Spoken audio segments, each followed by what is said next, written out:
Hello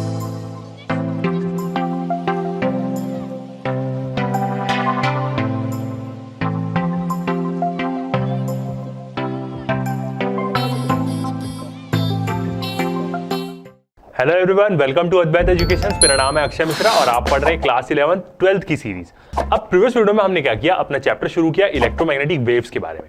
एकदम पहले वाले चैप्टर में पहले वाला जो पार्ट था उसमें हमने क्या देखा कि कैसे वेव्स की डिस्कवरी हुई। सेकंड वाले में देखा कि प्रॉपर्टीज क्या है इलेक्ट्रोमैग्नेटिक वेव्स की। अब ये वाला जो पार्ट रहेगा, लास्ट पार्ट रहेगा इस चैप्टर का, और यहाँ पे हम देखेंगे स्पेक्ट्रम के बारे में कि इलेक्ट्रोमैग्नेटिक वेव्स क्या होती है अलग अलग प्रकार की।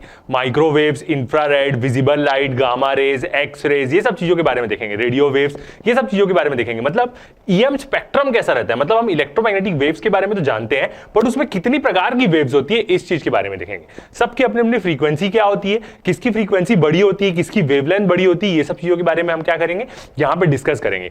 और सारी वेव्स के बारे में आपको पता होना चाहिए, क्योंकि हर वेव्स का क्या रहता है, एक एक पर्टिकुलर एप्लीकेशन रहता है। तो आपको क्या हो जाएगी, सारी चीजें याद हो जाएगी कि कौन सी वेव कहां पे आती है, क्योंकि हर वेव का आप कहीं ना कहीं पे एप्लीकेशन देखेंगे ही देखेंगे। और हम क्या करेंगे, बहुत सारे वीडियोस और पिक्चर से पढ़ेंगे तो क्या होगा, आपको बहुत अच्छे से याद रहेगी सारी चीज।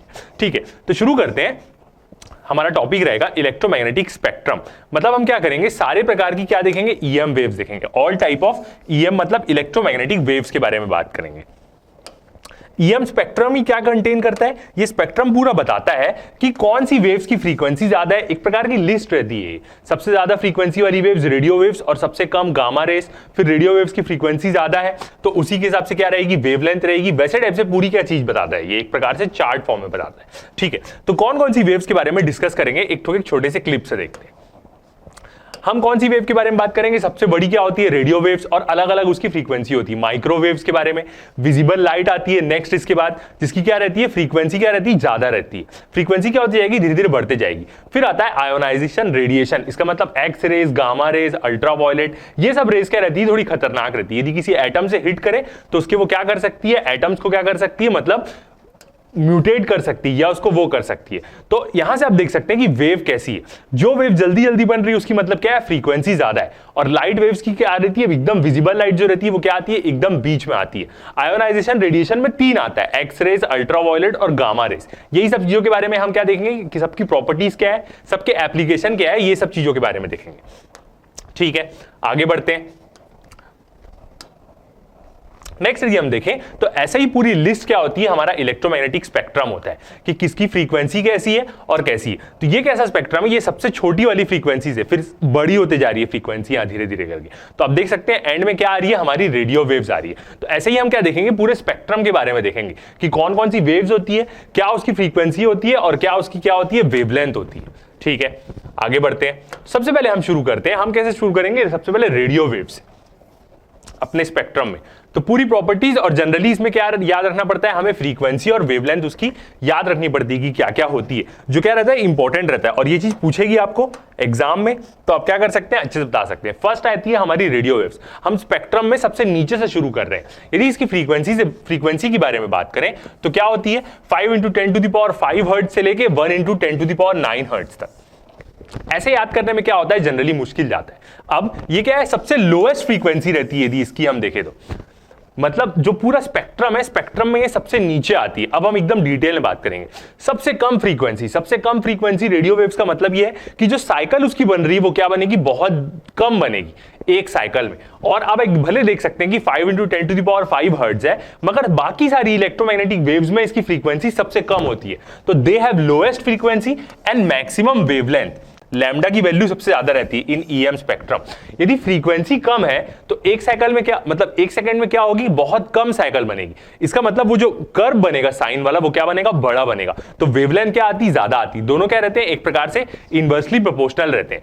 फ्रीक्वेंसी की वैल्यू सबसे कम है तो वेवलेंथ क्या रहेगी, सबसे ज्यादा रहेगी। तो रेडियो वेव जो रहती है उसकी फ्रीक्वेंसी सबसे कम रहती है। मतलब अब ज्यादा फ्रीक्वेंसी, सबसे ज्यादा फ्रीक्वेंसी किसकी होगी, गामा रेस की, जो क्या आएगी, लास्ट में आएगी। लोएस्ट फ्रीक्वेंसी और मैक्सिमम वेवलेंथ। अब यदि इसको जनरली याद रखना है तो हम कैसे बोल सकते हैं, 5 लाख से लेके 1 अरब तक की क्या रहती है, इसकी फ्रीक्वेंसी रहती है हर्ट्ज में, क्योंकि जनरली ये नंबर याद नहीं रहता है। आगे में तो हमें ऐसे नंबर, गामा रेस के बारे में तो ऐसे ही देखना पड़ेगा, बट नॉर्मली आप क्या कर सकते हैं, ऐसे याद रख सकते हैं कि रेडियो वेव्स की फ्रीक्वेंसी कहां से शुरू होती है, 5 लाख से लेके 1 अरब तक क्या रहती है इसकी हर्ट्ज फ्रीक्वेंसी रहती है। भले नंबर बहुत ज्यादा लग रहा है मगर रेडियो वेव्स पूरी वेव्स में सबसे कम फ्रीक्वेंसी इसी की है। वेवलेंथ की बात करें तो 0.1 मीटर से क्या रहती है इसकी वेवलेंथ बड़ी रहती है रेडियो वेव्स की, 0.1 मीटर से बड़ी। अब इतनी बड़ी बड़ी वेवलेंथ रहती है इसकी जिसका मतलब आप कोई अंदाजा नहीं लगा सकते। इवन जो एस्ट्रॉइड हिट किया था डायनासोर्स को, जो एक्सटिंक्शन लेके आया, उससे भी बड़ी वेवलेंथ रहती है। इवन माउंट एवरेस्ट से बड़ी भी इसकी क्या रहती है वेवलेंथ रहती है, जो लॉन्ग रेडियो वेव्स रहती है उसकी। और यदि हम देखें बहुत सारे क्या सन से भी बड़ी बड़ी, अर्थ से भी बड़ी बड़ी इसकी क्या रहती है वेवलेंथ रहती है। रेडियो वेव्स की बहुत बड़ी बड़ी वेवलेंथ रहती है, मतलब 0.1 से बहुत बड़ी बड़ी हो सकती है, 10,000 मीटर तक भी हो सकती है, बहुत ज्यादा हो सकती है इसकी वेवलेंथ। तभी तो ये रेडियो वेव्स क्या रहती है दूर दूर तक ट्रेवल करती है कम्युनिकेशन के लिए। ठीक है, अब इसमें क्या आता है 4 हुक पॉइंट्स रहते हैं। कौन कौन सी 4 फ्रीक्वेंसी रहती है? फर्स्ट रहता है एम्पलीट्यूड मॉड्यूलेशन। ये एक ऐसी वेव रहती है जिसमें हम क्या करते हैं उसका एम्पलीट्यूड मॉड्यूलेट करते हैं। सबका अलग अलग क्या रहता है वो रहता है, रोल रहता है यहाँ पे, AM FM जैसे आपने रेडियो में सुना होगा। अब इसकी फ्रीक्वेंसी देखें तो वो इसी के अंडर आएगी, 5 लाख से 1 अरब के बीच में ही आएगी पूरी फ्रीक्वेंसी। तो आप देख सकते हैं 5.30 लाख से लेके 17 लाख तक क्या रहती है एम्पलीट्यूड मॉड्यूलेशन की फ्रीक्वेंसी रहती है। इसको आप कन्वर्ट भी कर सकते हैं, 1 लाख में कितना रहता है 5 जीरो रहता है वैसे करके, तो ऐसे ज्यादा याद होता है ऐसे मुकाबले। आगे वाले में हम देखेंगे टीवी वेव्स की बात करें, जो हमारे यहाँ टीवी चैनल्स में जो वेव्स आती है उसकी फ्रीक्वेंसी क्या होती है, मतलब पूरा कम्युनिकेशन के लिए यूज होती है। 5.4 करोड़ से लेके 89 करोड़ हर्ट्ज तक क्या रहती है इसकी फ्रीक्वेंसी रहती है। फिर उसके बाद FM आता है, जो हम क्या करते हैं रेडियो में यूज करते हैं। फ्रीक्वेंसी मॉड्यूलेशन, इसमें हम फ्रीक्वेंसी को मॉड्यूलेट करते हैं, मतलब हल्का सा वो करते हैं। 8.8 करोड़ से लेके 10 करोड़ हर्ट्ज तक क्या रहती है इसकी फ्रीक्वेंसी रहती है। और उसके बाद लास्ट इसमें कौन सा आता है, फोर्थ वाला, अल्ट्रा हाई फ्रीक्वेंसी। ये जो पूरी फ्रीक्वेंसी है ये कौन यूज करता है, जो हमारे सेल फोन्स रहते हैं वो इस फ्रीक्वेंसी पे वर्क करते हैं पूरा सिग्नल देने के लिए। ठीक है, आगे बढ़ते हैं। अब एक प्रकार से एप्लीकेशन देखें और प्रोडक्शन देखें कि कैसे प्रोड्यूस होती है। तो radio waves are produced by accelerated motion, और जिसको हम क्या बोल सकते हैं ऑसिलेटिंग मोशन भी बोल सकते हैं इलेक्ट्रॉन का। मतलब इसका मतलब यह है कि रेडियो वेव सिंपली किससे जनरेट होती है, एसी करंट से। एक इलेक्ट्रॉन एक्सेलरेट हो रहा है, इसका मतलब क्या है ऑल्टरनेटिंग करंट। ऑसिलेटिंग करंट हम बोल सकते हैं, ऐसे से ऑसिलेट करेगा, ऑल्टरनेटिंग करंट ही तो ऐसा करता है। तो यदि इलेक्ट्रॉन्स ऑसिलेट करने लग गए तो ये वाली वेव्स क्या हो जाती है आसानी से जनरेट हो जाती है। जैसा कि हमने प्रीवियसली देखा है कि EM वेव्स कैसे, एक एंटीना वाला, जैसे हमने प्रीवियस लेक्चर में एक क्लिप देखी थी कि वो एंटीना कैसे जनरेट कर रहा है इलेक्ट्रोमैग्नेटिक वेव्स, तो उसी के कारण। और एक्सेलरेटेड मोशन का मतलब ही क्या होता है ऑसिलेटिंग मोशन, क्योंकि सिंपल हार्मोनिक मोशन में कोई भी चीज मूव करेगी तो वो एक्सेलरेट करेगी आधा रास्ते में और आधे रास्ते में डी एक्सेलरेट करेगी। तो यदि इलेक्ट्रॉन एक्सेलरेट हुआ तो वो क्या जनरेट कर सकता है, रेडियो वेव जनरेट कर सकता है। मतलब वो पूरे अपने आसपास इलेक्ट्रिक और मैग्नेटिक फील्ड में डिस्टर्बेंस छोड़ सकता है of charges in conducting wire और एंटीना। कंडक्टिंग वायर मतलब कोई भी वायर में यदि इलेक्ट्रॉन ऑसिलेट किया तो वो क्या कर सकता है, ये फ्रीक्वेंसी जनरेट कर सकता है रेडियो वेव्स की। आगे देखते हैं, they are used in radio and telecommunication system. Radios और टेलीकम्युनिकेशन में क्या होती है, पूरी रेडियो वेव्स यूज होती है। जहां भी सिग्नल भेजना है तो वो यही सब पूरी रेडियो वेव्स रहती है जो सिग्नल में जाती है। सेलुलर फोन जो होते हैं हमारे, वो क्या यूज करते हैं, radio waves transmit voice communication in ultra high frequency. जैसे हमने देखा UHF कौन यूज करता है, जो हमारे फोन्स रहते हैं वो यूज करते हैं। और इनको हम डिटेक्शन कैसे करते हैं, तो इसको हम डिटेक्ट करते हैं एरियल से। अब दो डिफरेंस होता है एरियल्स और एंटीना में। एक एंटीना क्या होता है जो रिसीव भी कर सकता है और सेंड भी कर सकता है, सिग्नल रिसीव भी करेगा और सेंड भी करेगा। एरियल भी एक एंटीना ही होता है मगर वो क्या करता है, सिर्फ रिसीव करता है। जैसे आप बोल सकते हैं जो हमारे घर के जो टीवी की छतरियां होती है, छोटी छोटी डिस्क होती है, वो सब क्या करती है, टीवी सिग्नल्स बस रिसीव करती है, तो उसको हम क्या बोल सकते हैं, एरियल बोल सकते हैं। मगर एक एंटीना क्या करता है, ट्रांसमिट भी करता है, भेजता भी है सिग्नल्स को। तो यही है, डिटेक्ट कैसे कर सकते हैं हम इसको, एरियल से। अब आगे देखते हैं, बहुत सारे ऑब्जेक्ट्स रहते हैं अपने यूनिवर्स में जो क्या करते हैं, रेडियो वेव प्रोड्यूस करते हैं। इसका एक सबसे बढ़िया एग्जांपल क्या है, जो हमारे न्यूट्रॉन स्टार रहते हैं। एक न्यूट्रॉन स्टार कैसे बनता है, जब भी किसी सन की डेथ होती है, बहुत बड़ा कोई सन रहेगा, जब उसकी डेथ होगी एट द एंड टाइम में, तो वो दो चीज बन सकता है, या तो ब्लैक होल बन सकता है या न्यूट्रॉन स्टार बन सकता है। तो अपने गैलेक्सी में बहुत सारे न्यूट्रॉन स्टार रहते हैं, वो क्या करते रहते हैं, रेडियो वेव्स एमिट करते रहते हैं। बहुत सारे लोग अर्थ में उसको डिटेक्ट करते हैं तो सोचते हैं कि कोई और सिग्नल तो नहीं भेज रहा है, कोई दूसरी सिविलाइजेशन, बट क्या रहती है, वो रेडियो वेव्स रहती है। और वो रेडियो वेव्स इतनी ज्यादा स्ट्रॉन्ग रहती है कि वो पूरे गैलेक्सी में, मतलब आप देखें तो पूरे यूनिवर्स में ट्रैवल करते रहती है, हर जगह से, बहुत दूर दूर से। इसके लिए हम एक क्लिप देख सकते हैं। अब न्यूट्रॉन स्टार कैसे रहते हैं, बहुत तेजी से स्पिन करते हैं अपने एक्सिस में, और इनकी मैग्नेटिक फील्ड क्या रहती है, बहुत स्ट्रांग रहती है, बिलियन टाइम ज्यादा स्ट्रांग रहती है अर्थ की मैग्नेटिक फील्ड से। तो इसी के कारण क्या होता है कि ये क्या करते हैं, रेडियो वेव्स एमिट करते हैं। यदि अपने डायरेक्शन में रहेंगे तो वो क्या करेंगे, जैसे जो ब्लिंक हो रहा है वो क्या है, एक प्रकार की पल्स है, पल्सार इसको बोलते हैं हम एक प्रकार से। और यदि सिर्फ हम अपने गैलेक्सी में देखें तो आप देख सकते हैं कि 2000 रेडियो पल्सार है, मतलब रेडियो वेव्स क्या रहती है, पूरी ट्रेवल करते रहती है इधर उधर। मैग्नेटिक फील्ड की बात करें तो बहुत बिलियन टेस्ला, अर्थ की आप देख सकते हैं कितनी 0.5 टेस्ला में मैग्नेटिक फील्ड है, इनकी मैग्नेटिक फील्ड देखें तो बहुत ज्यादा, और इनको हम क्या बोलते हैं, मैग्नेटार बोलते हैं। कुछ टाइम तक ये क्या रहते हैं, मैग्नेटार रहते हैं, उसके बाद वो न्यूट्रॉन स्टार बन जाते हैं, जब एकदम स्टार्टिंग में बनता है। फिर से हम देख सकते हैं जैसे कोई एक स्पिन करता है डांसर, उसी के समान ये क्या करते हैं, बहुत तेजी से स्पिन करते हैं, और पूरी रेडियो वेव्स ये क्या करते रहते हैं, एमिट करते रहते हैं। तो ऐसे आप क्या कर सकते हैं, याद रख सकते हैं कि हर जगह रेडियो वेव्स का एप्लीकेशन क्या है। बहुत ज्यादा स्पीड से स्पिन करने के कारण क्या होता है, कुछ डायरेक्शन में क्या करते हैं रेडियो वेव्स, या बहुत सारे डायरेक्शन में, ऐसे तो बहुत सारी चीज छोड़ते हैं। अपने गैलेक्सी में ही देखेंगे तो 2000 पल्सर है। इसकी मदद से हमारा फायदा ये होता है कि हम कोई भी सिस्टम को या कोई भी प्लेनेट को क्या कर सकते हैं, लोकेट कर सकते हैं। और मैग्नेटिक फील्ड की बात करें तो बहुत ज्यादा मैग्नेटिक फील्ड होती है, इसी के कारण क्या होती है, बहुत सारा आयनाइजेशन भी क्या होता है, इससे प्रोड्यूस होता है। एकदम न्यूट्रॉन स्टार का एकदम जब स्टार्टिंग में बर्थ होता है तो उसकी मैग्नेटिक फील्ड बहुत स्ट्रांग रहती है, तो मैग्नेटार रहता है। कुछ टाइम बाद वो फिर क्या होता है, अपनी एनर्जी रिलीज करके पल्सार बन जाता है, जो रेडियो वेव्स एमिट करता है। आगे देखते हैं, जैसा हमने ये चीज देखा तो आप एक नासा का दो प्रोब्स के बारे में जानते होंगे, वोयेजर 1 और वोयेजर 2। उसमें से एक में क्या है, ऐसा यहां पे आप देख सकते हैं गोल्डन रंग का क्या बना हुआ है, डिस्क बनी हुई है। ये क्या है, गोल्डन रिकॉर्ड है, जो पुराने जमाने के म्यूजिक होते थे।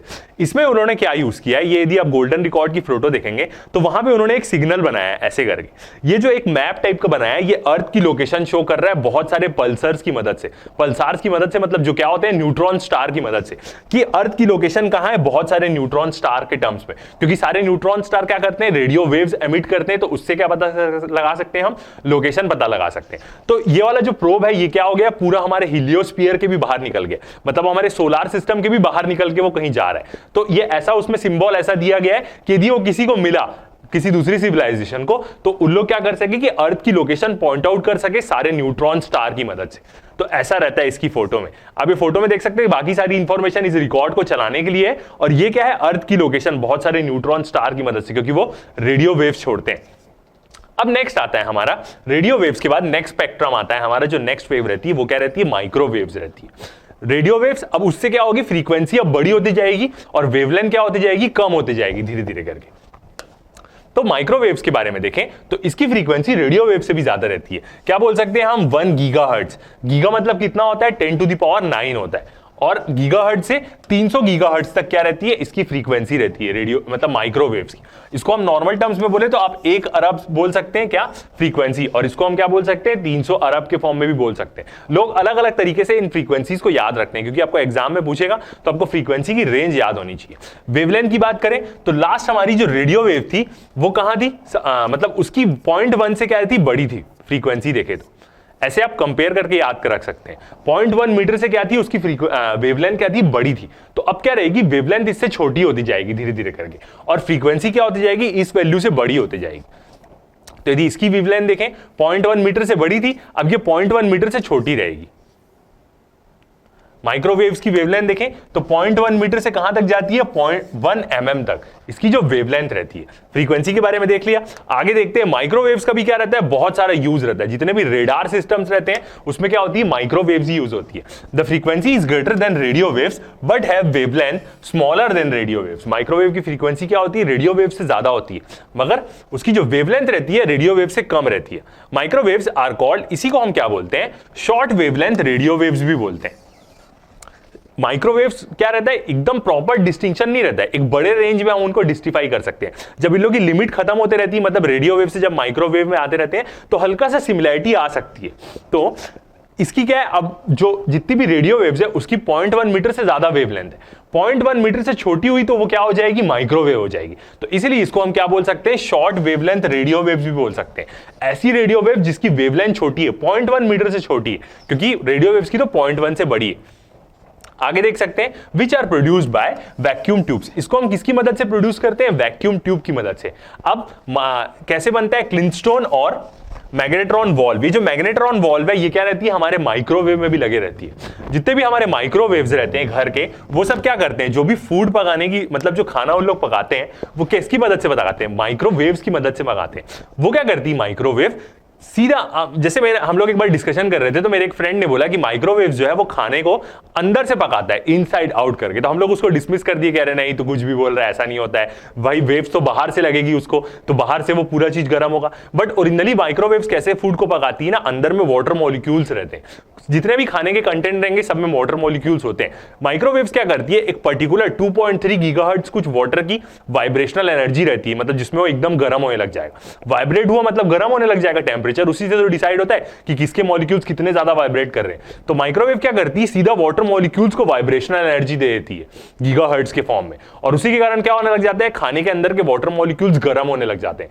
इसलिए फूड क्या होने लगता है, पकने लग जाता है। तो एक प्रकार से उसने सही बोला था कि हाँ, इनसाइड आउट क्या करता है, वो फूड को कुक करता है। तो इसके बहुत सारे एप्लीकेशन भी रहते हैं। तो ये जो मैग्नेट्रॉन वॉल्व है ये क्या होती है, हमारे घर के माइक्रोवेव्स में यूज होती है। आगे देखते हैं, these are used in radar system. Radar system में सबसे ज्यादा क्या होती है, माइक्रोवेव्स ही यूज होती है।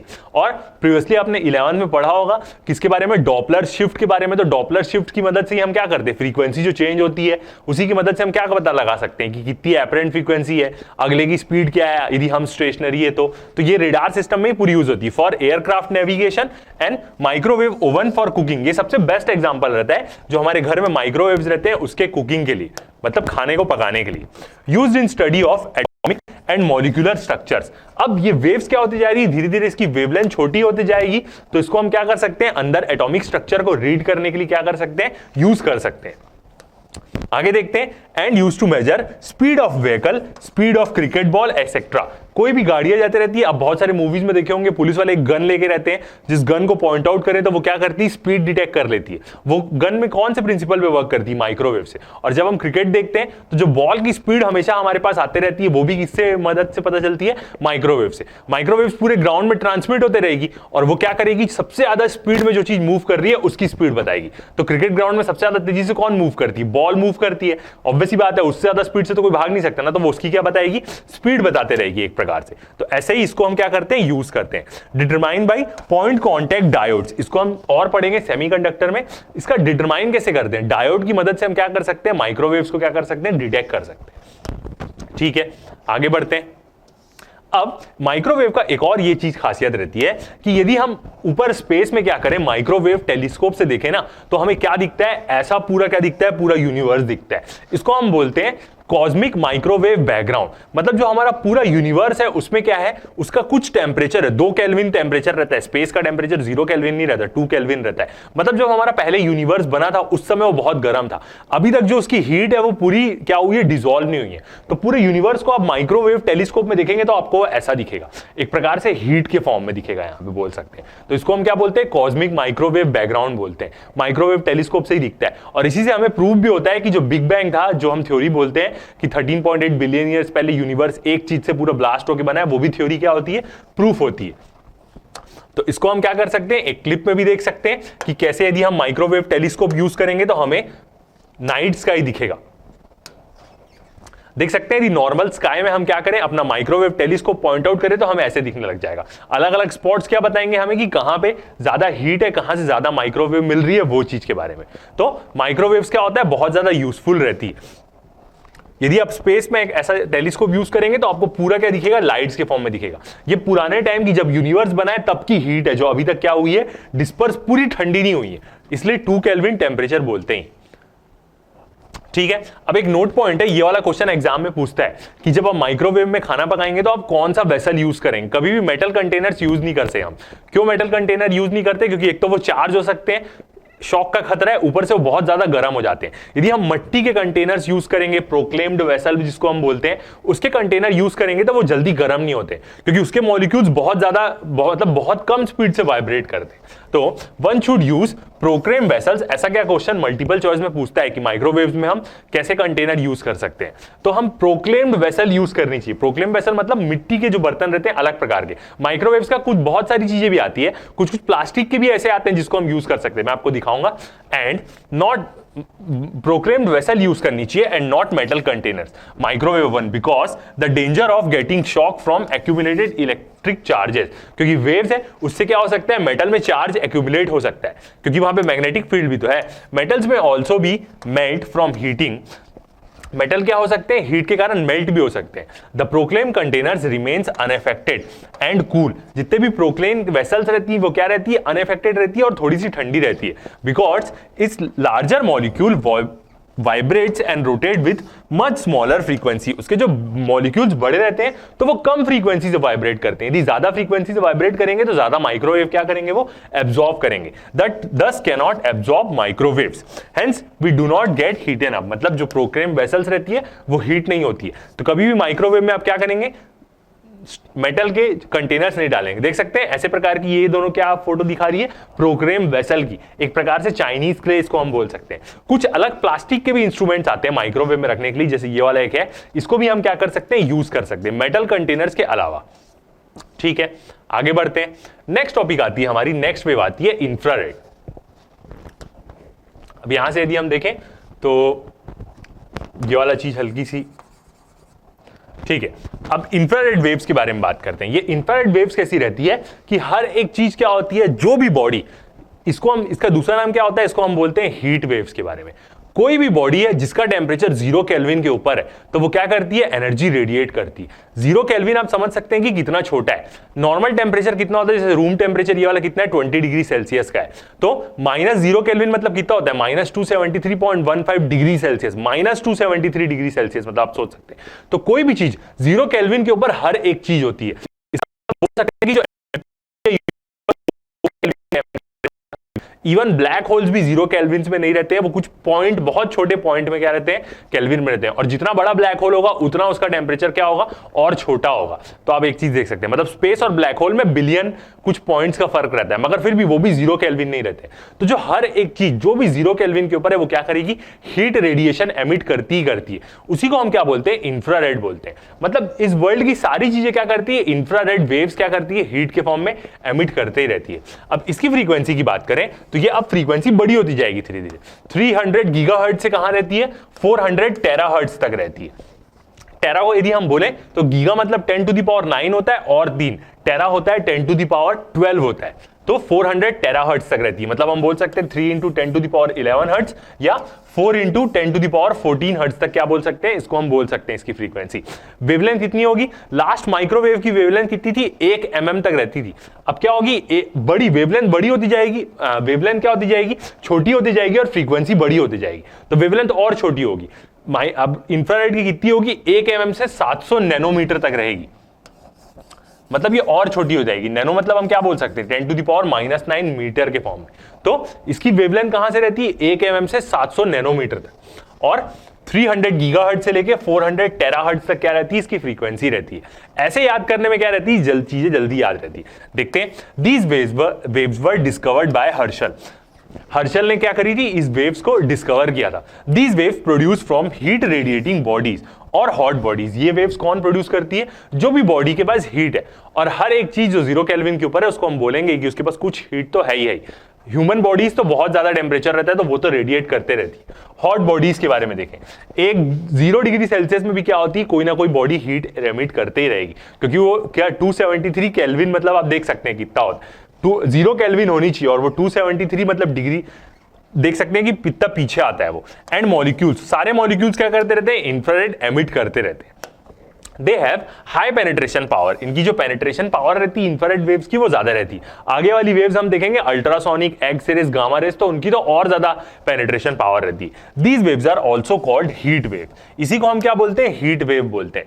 जैसे आप घर में देखेंगे या आप जब भी बाहर निकलते हैं अर्थ में, तो जितनी भी सन से आपको हीट मिलती है वो सब क्या रहती है, इंफ्रारेड रेज के फॉर्म में रहती है।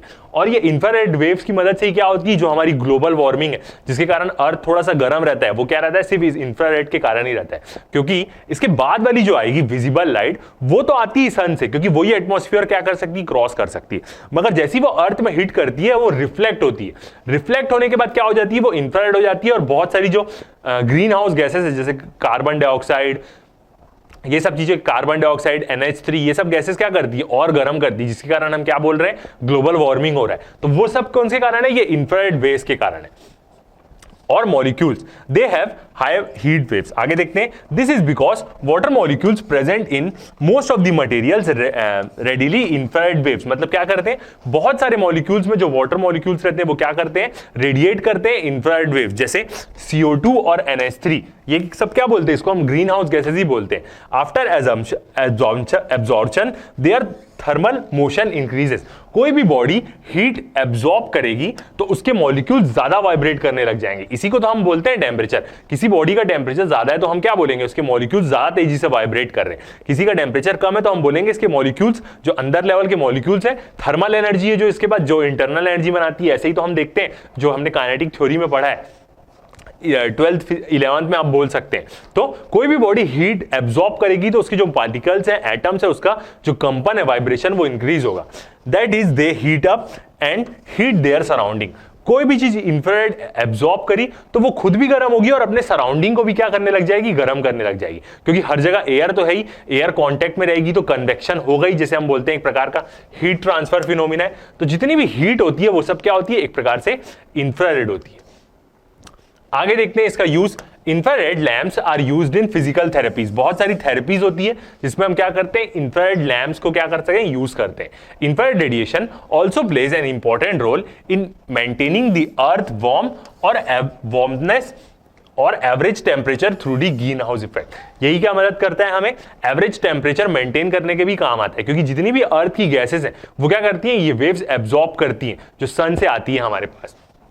क्योंकि सन से जो हमें हीट मिलती है वो एक प्रकार की इंफ्रारेड ही है। यहाँ पे इनकमिंग विजिबल लाइट, नेक्स्ट जो हमारा स्पेक्ट्रम आने वाला है विजिबल लाइट का, उसके बारे में, जो लाइट आती है सन से, विच passes relatively easy through atmosphere. Light क्या होती है, आसानी से पास हो जाती है, क्योंकि बहुत सारी जो वेव्स है वो क्या करता है, हमारी जो ओजोन लेयर है वो ब्लॉक कर देती है। जैसे अल्ट्रावायलेट रेस के बारे में बोले, एक्स रेस तो नॉर्मल नहीं आती है, अल्ट्रावायलेट और गामा रेस निकलती है सन से जो आगे आने वाली स्पेक्ट्रम में। वो सब वेव्स को क्या करती है, ओजोन लेयर ब्लॉक कर देती है, क्योंकि वो इंसान के लिए, ह्यूमंस के लिए क्या रहती है, बहुत ज्यादा हार्मफुल रहती है। तो लाइट की जो रेज है वो आराम से एटमॉस्फेयर में क्या हो जाती है, पास हो जाती है। Is absorbed bye earth surface and re radiated as infrared. तो जो लाइट आती है वो अर्थ का सरफेस क्या करता है, एब्जॉर्ब करता है। उसके बाद क्या करता है, वो हीट हो जाती है तो वो क्या करता है, रेडिएट कर देता है इंफ्रारेड के फॉर्म में, जिसकी वेवलेंथ क्या रहती है, लॉन्गर रहती है। ऐसा इसलिए लॉन्गर बोलते हैं हम, क्योंकि इसके बाद विजिबल लाइट आएगी जिसकी वेवलेंथ क्या रहेगी, इससे छोटी रहेगी। तो इसलिए वो बोल रहा है कि विजिबल लाइट को एब्जॉर्ब करके एक दूसरी वेव वो री रेडिएट कर देता है जिसकी वेवलेंथ ज्यादा रहती है, लॉन्गर वेवलेंथ, क्योंकि इसके बाद इंफ्रारेड के बाद विजिबल लाइट आएगी और उसकी वेवलेंथ इससे छोटी रहेगी। Radiation, this radiation is trapped by greenhouse gases such as CO2 and water vapour. ये चीज हमने देखी है ग्रीन हाउस इफेक्ट के बारे में, कि क्या होती है, जितना भी अर्थ हीट एब्जॉर्ब मतलब री रेडिएट करता है वो पूरी बाहर नहीं जा पाती। जितना ज्यादा कार्बन डाइऑक्साइड होगा वो क्या करेगा, उतना ज्यादा हीट को एब्जॉर्ब कर लेगा और उतना हमारा एवरेज टेम्परेचर क्या करेगा, अर्थ का बढ़ाएगा। इसलिए तो हम बोलते हैं ग्लोबल वार्मिंग हो रही है।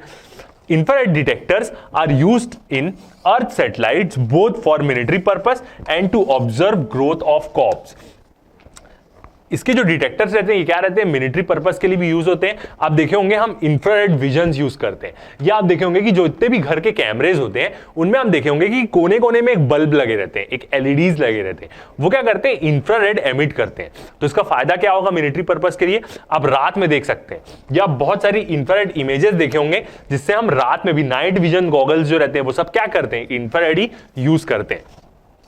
आगे देखते हैं, मैं आपको फोटोज में भी दिखाऊंगा। इलेक्ट्रॉनिक डिवाइसेस, सेमीकंडक्टर, जैसे हम LED की बात करें तो ये क्या कर सकते हैं, बहुत ज्यादा इंफ्रारेड प्रोड्यूस कर सकते हैं, are widely used in remote switches. और एक और तरीके से हम इसको देख सकते हैं, जितने भी हमारे घर के टीवी के रिमोट्स रहते हैं, आप देखे होंगे सामने में उसमें एक हल्का छोटा सा बल्ब या इसको हम बोले LED लगे रहता है। और आप जब भी रिमोट का स्विच यूज करते हैं तो उसको आपको एकदम लाइन में लाके यूज करना पड़ता है। तो वो सब क्या है, वो पूरा इंफ्रारेड पे ही वर्क करता है। टीवी के रिमोट, जितने भी रिमोट्स आप देखे होंगे सब इंफ्रारेड पे ही वर्क करते हैं, जितने भी टीवी के रिमोट्स रहते हैं या साउंड सिस्टम के। These are used in weather forecasting. Weather forecasting में भी क्या होती है, इसकी मदद से यूज होती है, क्योंकि इससे हम देख सकते हैं कि कहाँ टेम्परेचर ज्यादा है अर्थ में, कहाँ कम है, उस हिसाब से हमें विंड का फ्लो भी क्या होगा समझ में आने लग जाएगा। These are used for producing dehydrated foods. अब ये हल्का सा गर्म करती है ये वेव, तो इससे हम क्या कर सकते हैं, फूड्स को डिहाइड्रेट कर सकते हैं, मतलब वाटर कंटेंट कम कर सकते हैं।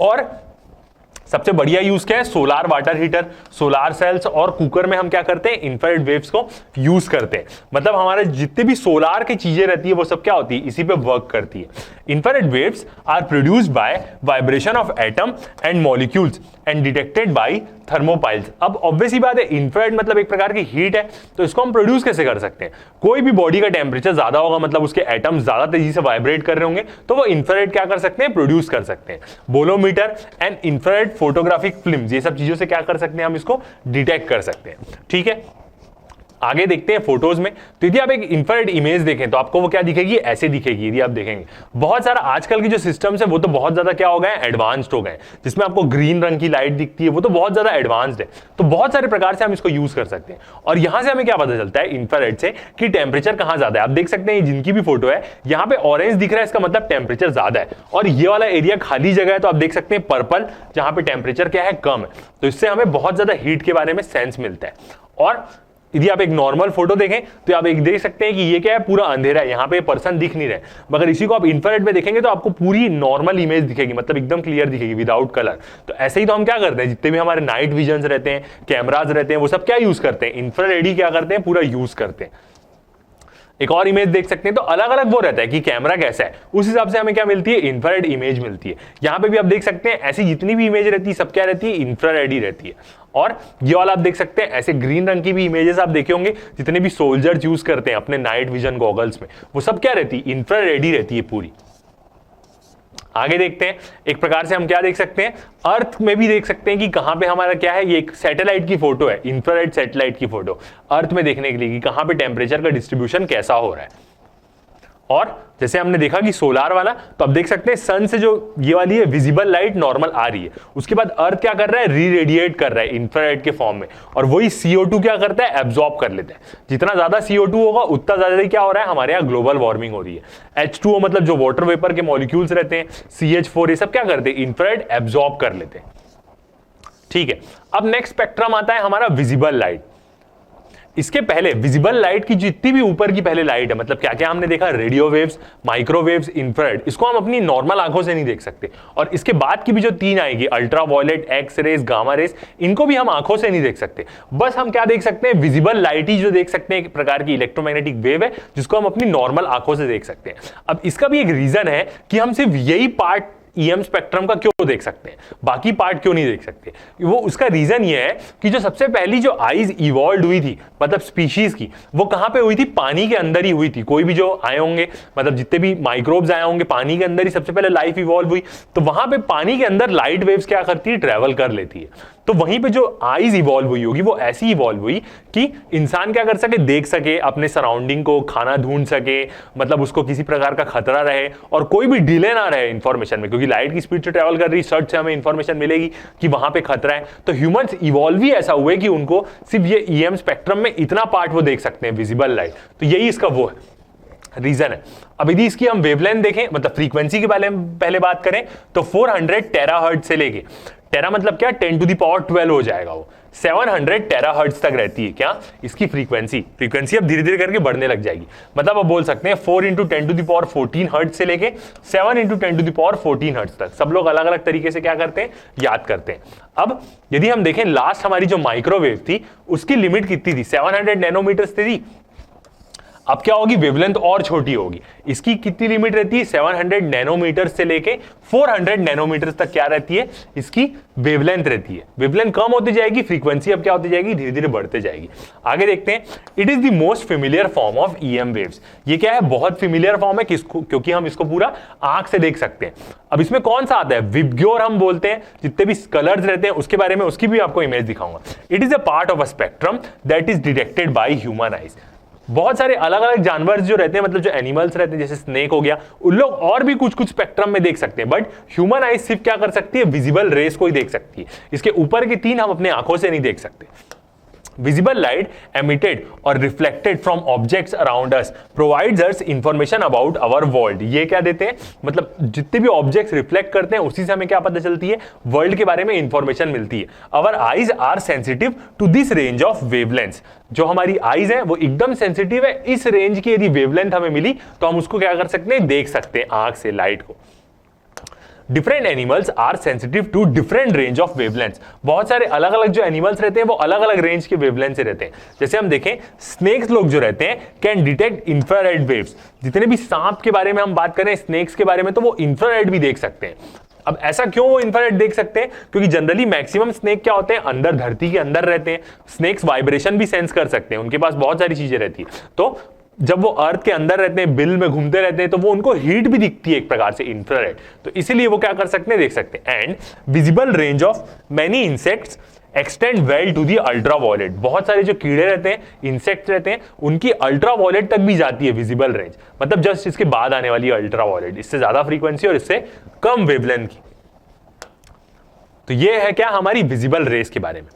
अब आगे देखते हैं, यदि हम विजिबल रेस को प्रोड्यूस करना चाहें कि विजिबल मतलब विजिबल लाइट हम प्रोड्यूस कैसे कर सकते हैं लाइट को, तो इसके बहुत सारे तरीके होते हैं. इलेक्ट्रॉन, एक बल्ब भी बोल सकते हैं आप, बल्ब से ही विजिबल लाइट प्रोड्यूस हो जाती है. Production, electrons in the atom emits light when they move from one energy level to lower energy level. जितने भी इलेक्ट्रॉन्स रहते हैं एटम में वो क्या करते हैं, लाइट वेव छोड़ते हैं. ऐसा क्यों, क्योंकि कोई भी एटम जो रहता है उसमें बीच में क्या रहता है, न्यूक्लियस रहता है. और इलेक्ट्रॉन क्या करता है, न्यूक्लियस के अंदर क्या होते हैं, प्रोटॉन्स और न्यूट्रॉन्स रहते हैं.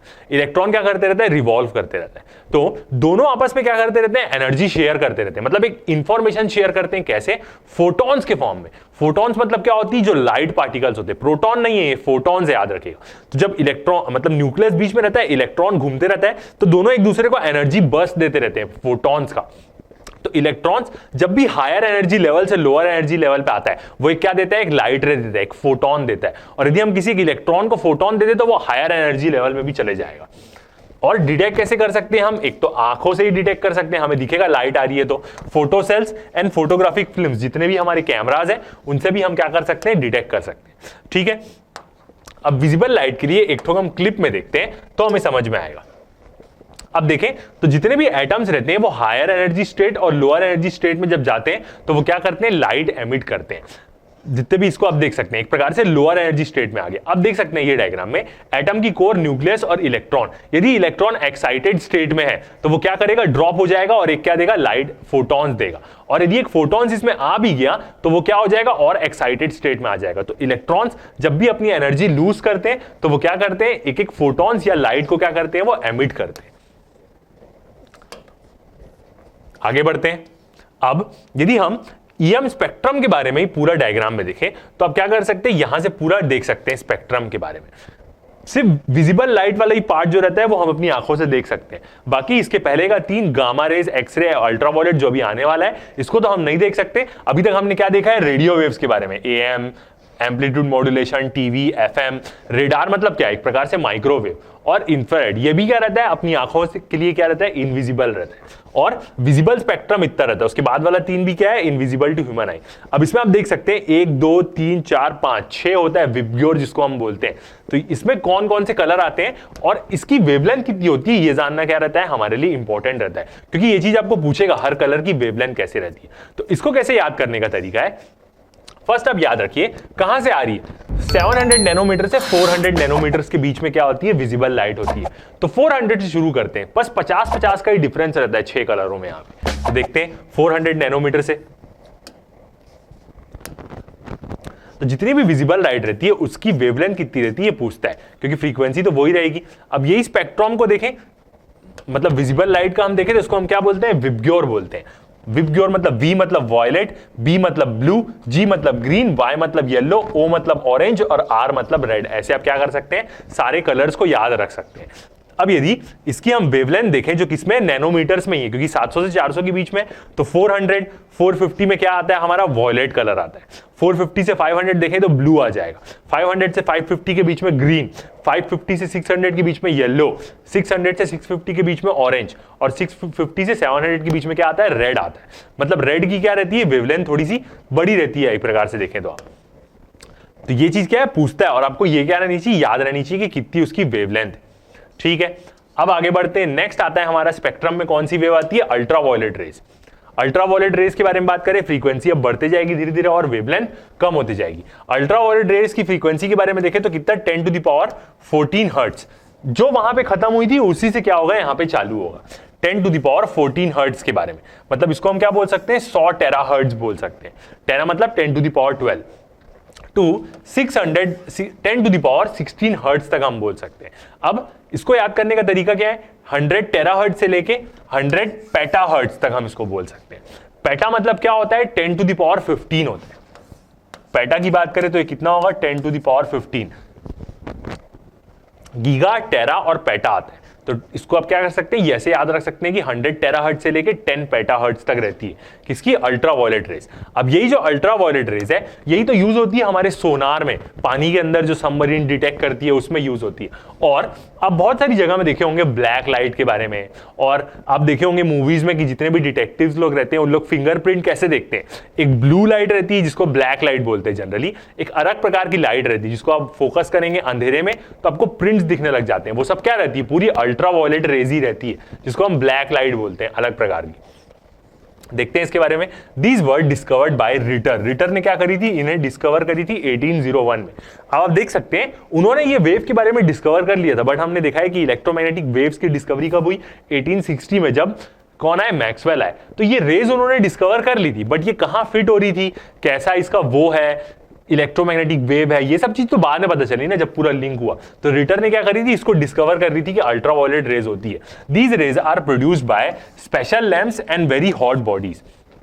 ये कैसे प्रोड्यूस होती है, एक स्पेशल प्रकार के लैम्प से, जिसको आप देख सकते हैं ब्लैक लाइट के बारे में, उसको भी मैं फोटोज में आपको दिखाऊंगा। और बहुत ज्यादा हॉट बॉडीज क्या करती है, अल्ट्रावायलेट रेज क्या करती है, प्रोड्यूस करती है। The sun is an important source of UV rays. Sun क्या है, एक बहुत इंपॉर्टेंट सोर्स है किसका, यूवी रेस का।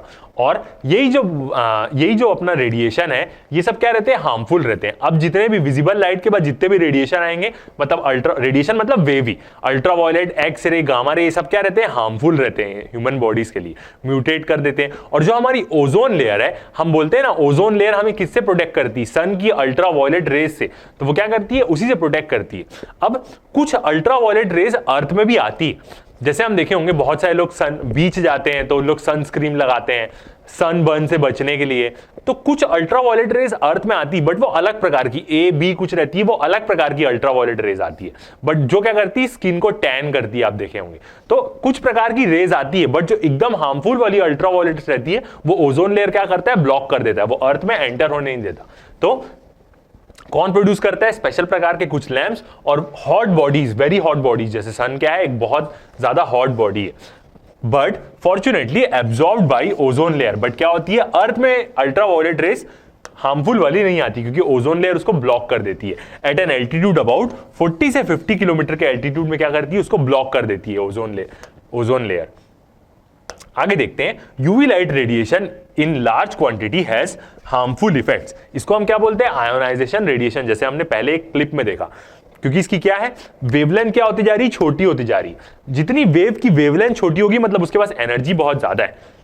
On human induces production of more मेलाइन।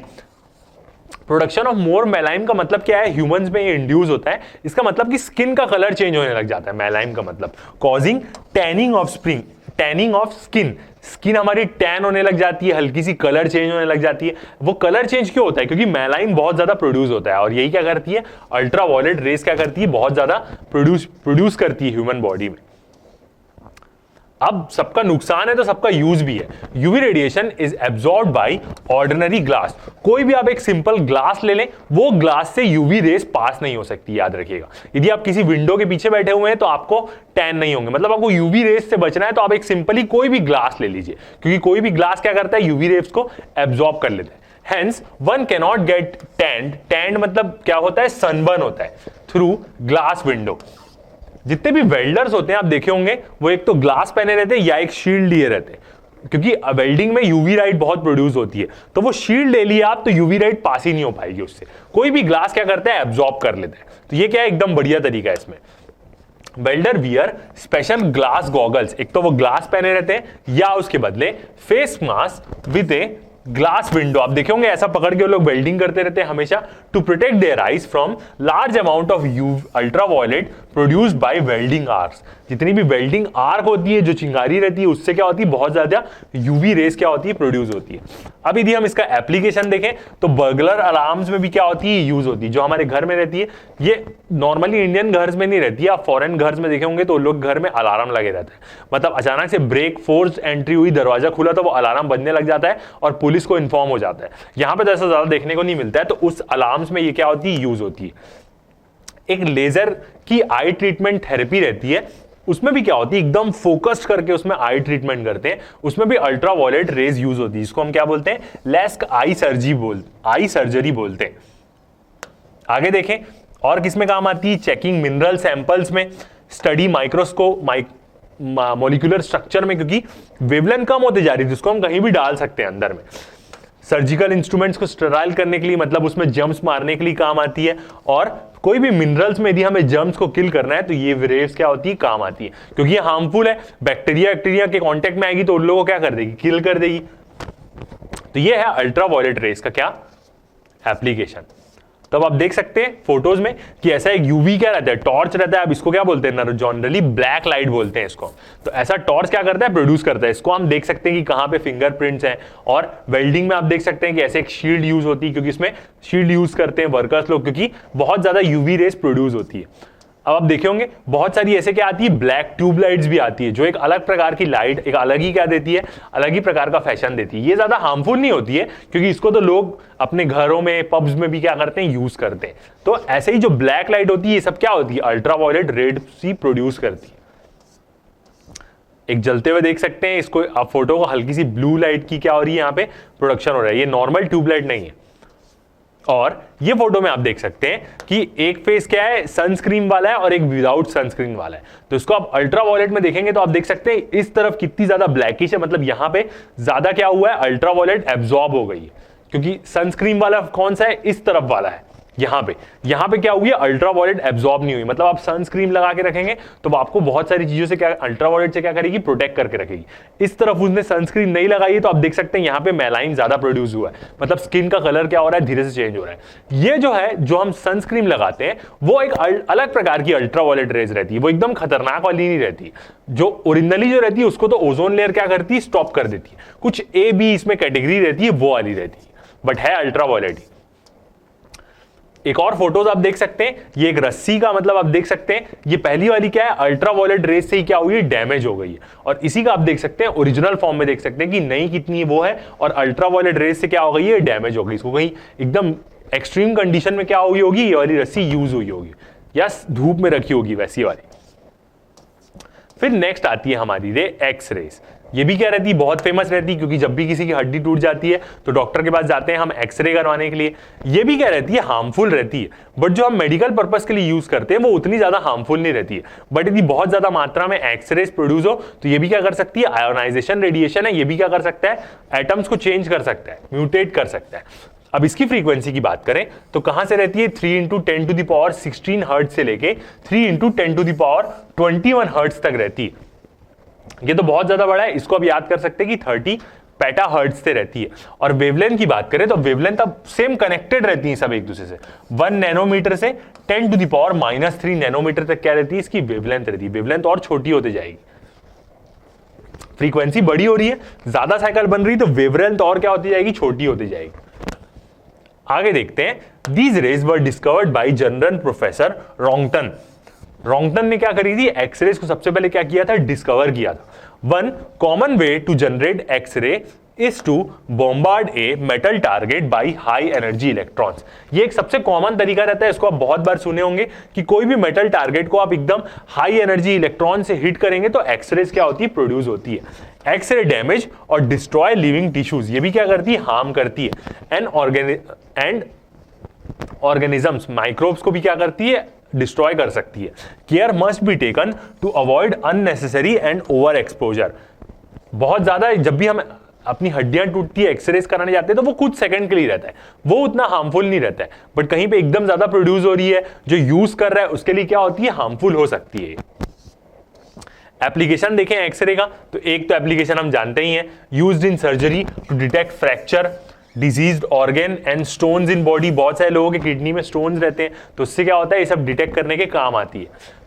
CT scan भी जो हम यूज करते हैं उसमें भी अलग अलग प्रकार की इमेज रहती है। Used in engineering to detect faults, cracks on bridges, testing of welds. इसकी मदद से हम क्या कर सकते हैं, चीजों को भी टेस्ट कर सकते हैं कि अंदर कोई क्रैक तो नहीं है, कुछ फॉल्ट तो नहीं है, वेल्डिंग जितने भी हम किए हैं वो चीज सही है कि नहीं।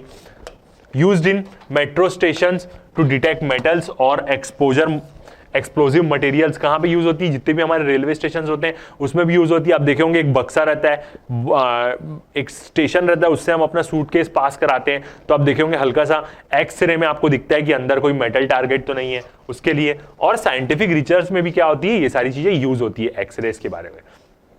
अब ये जो फर्स्ट वाली फोटो देखें, तो ये फर्स्ट फोटो क्या है, फर्स्ट फोटो है एक्सरे की, जो रॉन्गटन ने ली थी, पहली एक्सरे की जो फोटो ली थी उसके बारे में।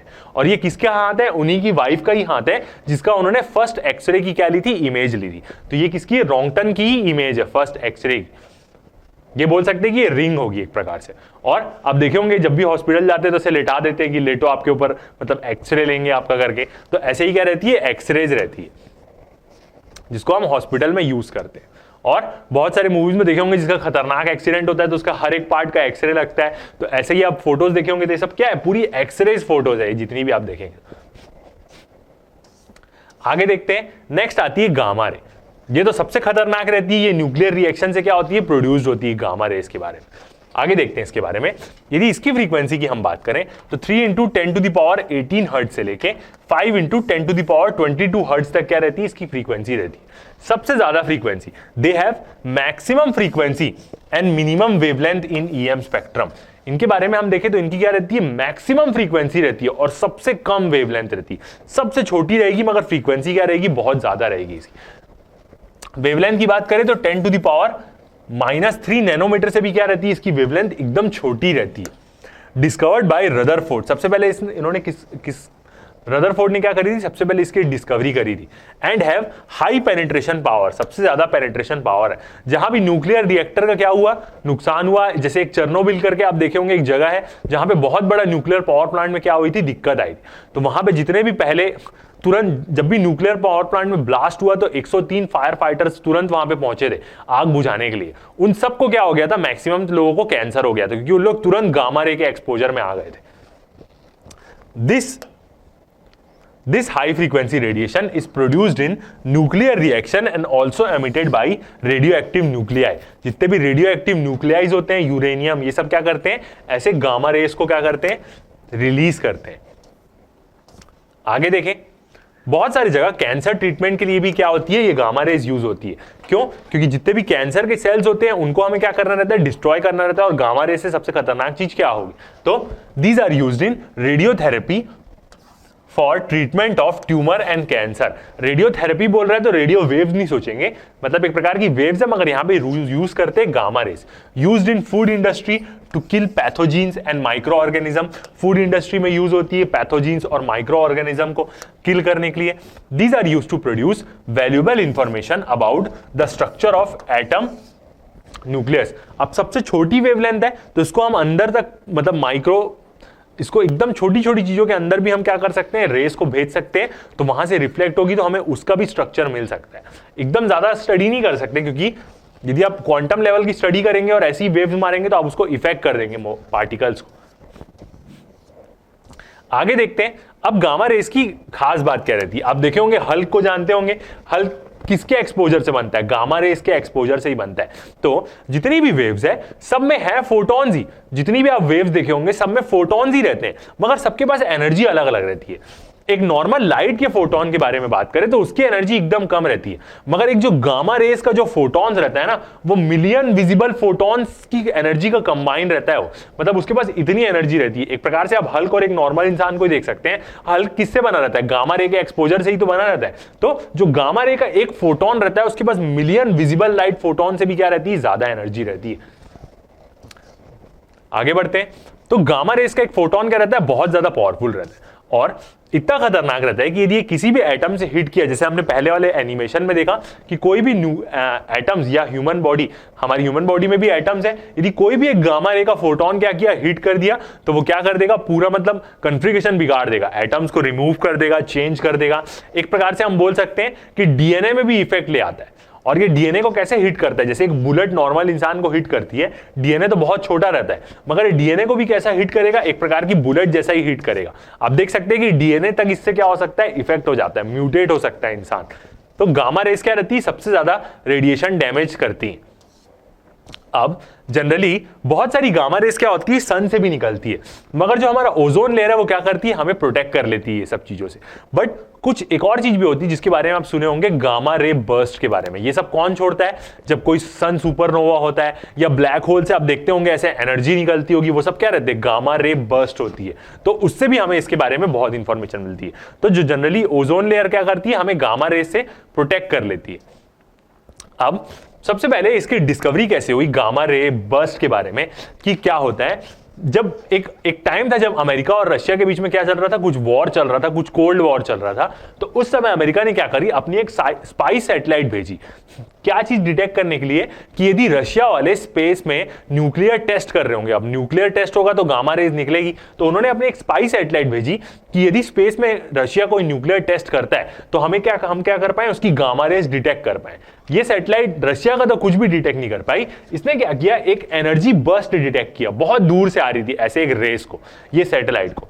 तब पता चला कि स्पेस में बहुत खतरनाक टाइप की एक गन चलते रहती है, जिसको हम क्या बोलते हैं, गामा रे बर्स्ट बोलते हैं। बहुत सारा, इवन ये जो गामा रे बर्स्ट होता है, ये कैसे प्रोड्यूस होता है मैं आपको बताऊंगा। इसी के कारण ऐसा भी बोलते हैं, ऐसे तो नॉर्मली अपने को एलियंस नहीं मिल रहे हैं, ठीक है, दूसरी सिविलाइजेशन अपने को नहीं मिल रही है, बट ऐसा भी बोलना चाहता है कि 10% इसका भी कारण है, क्योंकि ये क्या करती है, एक खतरनाक टाइप की लेजर टाइप की गन होती है, जो अपने रास्ते में सबको क्या करती जाती है, उड़ाते हुए जाती है, पूरा खत्म करते हुए जाती है। एक गामा रे बर्स्ट यदि अर्थ को हिट कर दिया तो एक तो अपने को दिखेगा नहीं, क्योंकि हमारे लिए तो इनविजिबल है, ये ह्यूमन स्पेक्ट्रम में तो है ही नहीं। दूसरा, लाइट की स्पीड से चल रहा है, तो पता चल गया तो हिट कर देगा तो पूरा अर्थ क्या हो जाएगा, उससे पूरा खत्म हो सकता है। तो वो जो अमेरिका की स्पाई सैटेलाइट थी, वो रशिया का तो कुछ भी डिटेक्ट नहीं कर पाई, मगर उसने एक अलग प्रकार का बर्स्ट डिटेक्ट किया, जो क्या हो गया, बहुत दूर से आ रहा था, एक प्रकार की ऐसा ही उसने सेम डिटेक्ट किया। तब समझ में आया कि पूरे यूनिवर्स में एक गन चलते रहती है, जिसको हम क्या बोलते हैं, गामा रे बर्स्ट बोलते हैं। बहुत ही खतरनाक होता है ये, कब मिलती है इसके बारे में देखते हैं। तो जिसको हम गामा रे बर्स्ट बोलते हैं। अब ये जो गामा रे बर्स्ट होती है, इसमें इतनी एनर्जी होती है, हमने उसके एक फोटॉन्स के बारे में तो देखा ही कि वो लाइट के नॉर्मल फोटॉन से मिलियन टाइम ज्यादा स्ट्रांग रहता है। एक गामा रे बर्स्ट में इतनी एनर्जी रहती है, जितना अपना जो सन है वो अपनी 10 बिलियन लाइफ टाइम में जितनी एनर्जी नहीं दिया ना, उतना एक ये गामा रे बर्स्ट में एनर्जी रहती है। आप देख सकते हैं कि सन का क्या है, जब बर्थ हुई थी हमारे सन की और उसकी डेथ तक कितना टाइम बोल सकते हैं आप, ये एक 10 बिलियन ईयर्स बोल सकते हैं। रिलीजिंग एनर्जी इन सेकेंड्स, एक सेकंड में इतनी एनर्जी वो रिलीज करती है that the sun will in its entire 10 billion light years, मतलब अपने 10 बिलियन सालों में भी जितनी एनर्जी वो रिलीज नहीं कर सकता, उतनी ये क्या करेगी, एक सेकंड में क्या कर देगी, रिलीज कर देगी। कौन सी, गामा रे बर्स्ट के बारे में यदि हम बात करें। अब जनरली यदि हम देखें तो ये प्रोड्यूस कैसे होती है, जब भी कोई दो प्रकार की होती है, एक लॉन्ग जीआरबीज बोलते हैं इसको, गामा रे बर्स्ट लॉन्ग हो रहती है, और एक शॉर्ट रहती है। लॉन्ग वाली कुछ मिनट तक क्या करती है, चलती है। ये कैसे प्रोड्यूस होती है, सुपरनोवा से। जब भी कोई सन की क्या होती है, क्योंकि कोई भी सन क्या होता है, दो बार उसकी डेथ आती है, एक बार वो नॉर्मल बनेगा, फिर ब्लैक होल या न्यूट्रॉन स्टार बनेगा, उसके बाद एक बार और उसकी डेथ आएगी। तो जो लॉन्ग जीआरबीज होती है, वो जब भी कोई सन क्या होता है, सुपरनोवा होने वाला रहता है, जब कोई सन का अपना एंड टाइम आता है, तो वो अपने ऊपर की पूरी लेयर को छोड़ देता है पूरे स्पेस में, इसको हम क्या बोलते हैं, सुपरनोवा बोलते हैं। और अंदर उसकी कोर बच जाती है, जो किसकी बने रहती है, आयरन की बने रहती है, क्योंकि सन में क्या होते रहते हैं, दो मॉलिक्यूल्स फ्यूज होकर एनर्जी रिलीज करते रहते हैं। अब जब सन अपने एंड टाइम में आता है तो वो आयरन फ्यूज करने लग जाता है, और आयरन कोई एनर्जी नहीं देता, तो इसलिए उसको एक्सप्लोड ना बोल के इम्प्लोड हो जाता है, वो खुद ही में फट जाता है अपने अंदर ही, और उसी के कारण क्या बनता है, एक न्यूट्रॉन स्टार बनता है, या सन बहुत बड़ा रहा तो वो ब्लैक होल बन जाता है। तो जब भी सुपरनोवा होता है तो उस टाइम में हमें क्या मिलती है, गामा रे बर्स्ट दिखती है। एक तो इसको हम क्या बोलते हैं, लॉन्ग जीआरबीज, जो क्या होती है, कुछ एक मिनट तक सस्टेन करती है। और एक शॉर्ट जीआरबीज भी होती है, जो कुछ सेकंड तक के लिए रहती है। Produce when two neutron star in a binary system merge, जब दो न्यूट्रॉन स्टार क्या होते हैं, बाइनरी सिस्टम मतलब बहुत सारे सन्स भी रहते हैं, वो भी बाइनरी सिस्टम में रहते हैं, मतलब दो सन्स रहेंगे। हमारा सन क्या है, नहीं है ऐसे सिस्टम में, बट बहुत सारे रहते हैं। तो न्यूट्रॉन स्टार जब किसी बाइनरी सिस्टम में मर्ज होते हैं तब क्या होती है, तब शॉर्ट गामा रे बर्स्ट क्या होती है, रिलीज होती है। और आप देखे होंगे कि कुछ सेकंड के लिए भी रिलीज होती है, मगर ये इतनी एनर्जी छोड़ती है जितना हमारा सन 10 बिलियन अपने लाइफ टाइम में एनर्जी नहीं दिया होगा, उतनी एनर्जी रहती है इसमें। और ब्लैक होल्स भी क्या करते हैं, बहुत सारी गामा रे बर्स्ट क्या करते हैं, एमिट करते हैं। क्योंकि आप देख सकते हैं ब्लैक होल्स में ऐसे चार्जेस रहता है, तो आप उसकी मैग्नेटिक फील्ड देख सकते हैं आप ऐसे करके। तो ये बहुत सारे पार्टिकल्स को अंदर लाती है। तो ब्लैक होल भी क्या करते हैं, दो प्रकार की गामा रे बर्स्ट अपने स्पिन एक्सिस में क्या करते हैं, रिलीज करते हैं। आगे बढ़ते हैं। अब यदि हम देखें तो हम क्या कर सकते हैं, जनरली आजकल हर कुछ देर में क्या करते हैं, डिटेक्ट करते रहते हैं। मतलब हम एवरेज देखें तो हर एक दिन में हम क्या कर सकते हैं, गामा रे बर्स्ट को क्या करते हैं, डिटेक्ट कर सकते हैं। हर दिन एक बर्स्ट तो डिटेक्ट में आती ही आती है। तो on an average we detect 1 per day, but most is harmful to us. तो इसी के साथ क्या होता है, हमारा ये स्पेक्ट्रम का लेक्चर कंप्लीट होता है। मतलब इसके बाद हमारा पार्ट कौन सा होगा, न्यूमेरिकल्स के बारे में देखेंगे। फिर आगे बढ़ने के बाद ये चैप्टर क्या हो जाएगा, कंप्लीट हो जाएगा। ठीक है, तो क्वेश्चन बनाते हैं हम। स्पेक्ट्रम हमने देखा कि इलेक्ट्रोमैग्नेटिक स्पेक्ट्रम क्या होता है। अब क्या करते हैं, कुछ क्वेश्चंस बनाते हैं जो एनसीईआरटी में है। और ये जितने भी क्वेश्चंस हैं एनसीईआरटी जो बुक में है, नॉर्मल टेक्स्ट बुक्स में, ये क्वेश्चन भी हमें कुछ कुछ बढ़िया बढ़िया इंफॉर्मेशन देते हैं। तो चलिए इनको सॉल्व करते हैं। फर्स्ट वाला क्वेश्चन देखते हैं क्या बोल रहा है। अ पैरेलल, मतलब ये पूरे चैप्टर से होंगे, इस चैप्टर के पूरा कंसेप्ट इसमें यूज होगा। A parallel plate capacitor with circular plates. ठीक है, यहाँ पे कैपेसिटर है और उसकी इस बार प्लेट कैसी है, सर्कुलर प्लेट है। कैसी भी प्लेट हो सकती है कैपेसिटर की, हमने स्क्वायर ली है, सर्कुलर भी हो सकती है, कोई टेंशन नहीं। Of a radius of 1 metre, ठीक है, उसके प्लेट का रेडियस है 1 metre, has a capacitance of 1 nanofarad. एक नैनोफैरेड का क्या है, उसका कैपेसिटेंस है। At time is equal to t0, मतलब क्या है, जब टाइम एकदम जीरो वैल्यू है, एकदम शुरुआत में, it is connected for charging in series with resistance R of 1 mega ohm. उसको लिए और उसको कनेक्ट कर दिए 1 मेगा ओम के क्या, रेजिस्टर के साथ, अक्रॉस में, सीरीज में कनेक्ट कर दिए उसको, with across A 2 volt battery. ठीक है, तो रेजिस्टर, कैपेसिटर और जो बैटरी है वो तीनों क्या हो गए, सीरीज में कनेक्ट हो गए और तीनों क्या कर रहे हैं, सर्किट को कंप्लीट कर रहे हैं। और टाइम इक्वल टू 0 है, मतलब जस्ट उसको कनेक्ट किए तो कैपेसिटर, इसका मतलब क्या होगा, चार्ज होना शुरू होगा जैसे वो बैटरी से कनेक्ट किया। फिगर इसमें गिवन है क्वेश्चन में, मैं आपको भी सॉल्व करते हुए दिखाऊंगा। Calculate the magnetic field at point P। यहां पे क्या बोल रहा है, मैग्नेटिक फील्ड कैलकुलेट करने बोल रहा है। अब कैपेसिटर क्या है, सर्कुलर प्लेट का है, तो मान के चलते हैं कि उसके बीच का पॉइंट हो गया ये O, और यहां पे एक उसके जस्ट आधे डिस्टेंस में क्या दिया है, हमें पॉइंट दिया, ओपी का डिस्टेंस दिया हुआ है कितना, 0.5 मीटर। मतलब एक कैपेसिटर के बीच में इलेक्ट्रिक फील्ड जनरेट होगी और हमें क्या करना है, सिर्फ इसके आधे रेडियस में 0.5, 1 मीटर तो प्लेट का रेडियस है पूरा, मतलब ये डिस्टेंस क्या है, पूरा 1 मीटर है यहां। और 0.5 मतलब आधे वाले सर्कल में हमें क्या करना है, वो निकालना है, फ्लक्स निकालना है। Calculate the magnetic field at point P, मतलब ये OP के बीच से जितना फ्लक्स पास हो रहा है उस पे हमें क्या करनी है, मैग्नेटिक फील्ड निकालनी है। Half way between the centre and the periphery of the plates, आधा रास्ता है सेंटर से और पेरिफेरी, पेरिफेरी मतलब उसका एंड वाला एरिया, सेंटर में, बीच में, पॉइंट में। ठीक है, after time t is equal to 10 to the power -3 seconds. ठीक है, जब 10 टू द पावर -3 सेकंड्स हो जाएगा, मतलब जीरो से थोड़ा सा आगे बढ़ा टाइम, तब जब उस टाइम पे जितना कैपेसिटर चार्ज हुआ रहेगा, the charge on the capacitor at time t is qt is equal to cv1 minus exp है, मतलब ये e की पावर क्या है, माइनस टी बाई टाउ बोल रहा है। और कैपेसिटर जैसे चार्ज हो रहा है उसकी क्या दिया है, एक इक्वेशन दिया हुआ है यहाँ पे। ठीक है, where the time constant tau is equal to, यहाँ पे जो टाउ यूज हो रहा है ये क्या है, एक प्रकार से टाइम कांस्टेंट है, is equal to C R मतलब क्या है, कैपेसिटेंस, और आर क्या है, रेजिस्टेंस, उसके बराबर है। तो हमें क्या करनी है, यहाँ पे मैग्नेटिक फील्ड निकालनी है। ठीक है, मतलब ये जो OP का यदि हम एक सर्कल लें, OP को रेडियस मान के यदि हम एक सर्कल लें, तो इस सर्कल से जितना इलेक्ट्रिक फ्लक्स पास होगा उतना ही इलेक्ट्रिक फ्लक्स क्या करेगा, OP के पेरीफेरी में क्या बनाएगा, मैग्नेटिक फील्ड बनाएगा। तो उसी को हमें क्या करना है, यहां पे कैलकुलेट करना है। ठीक है, सॉल्व करते हैं इस क्वेश्चन को, बढ़िया क्वेश्चन है ये भी एकदम। ओके, सो फर्स्ट हम क्या कर लेते हैं, डायग्राम बना लेते हैं इसका।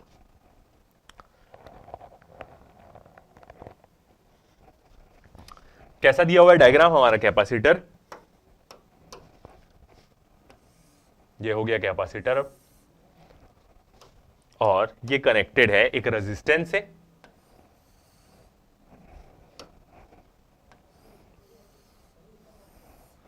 यहां पे एक रेजिस्टेंस से कनेक्टेड है, और यहीं पे क्या है, एक बैटरी है।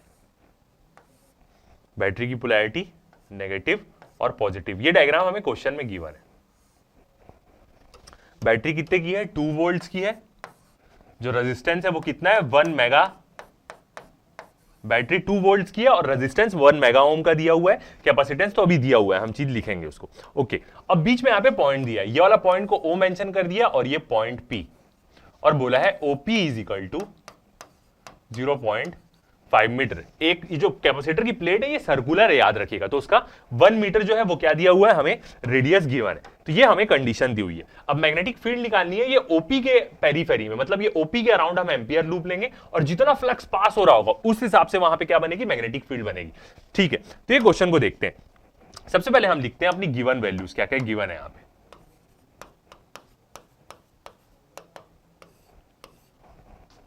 सारी चीज विजिबल है? ओके, तो हमें दिया है रेडियस आर, और किसका रेडियस दिया है? ये प्लेट का। मतलब जो कैपेसिटर की प्लेट है वो सर्कुलर है और उसका रेडियस दिया हुआ है कितना?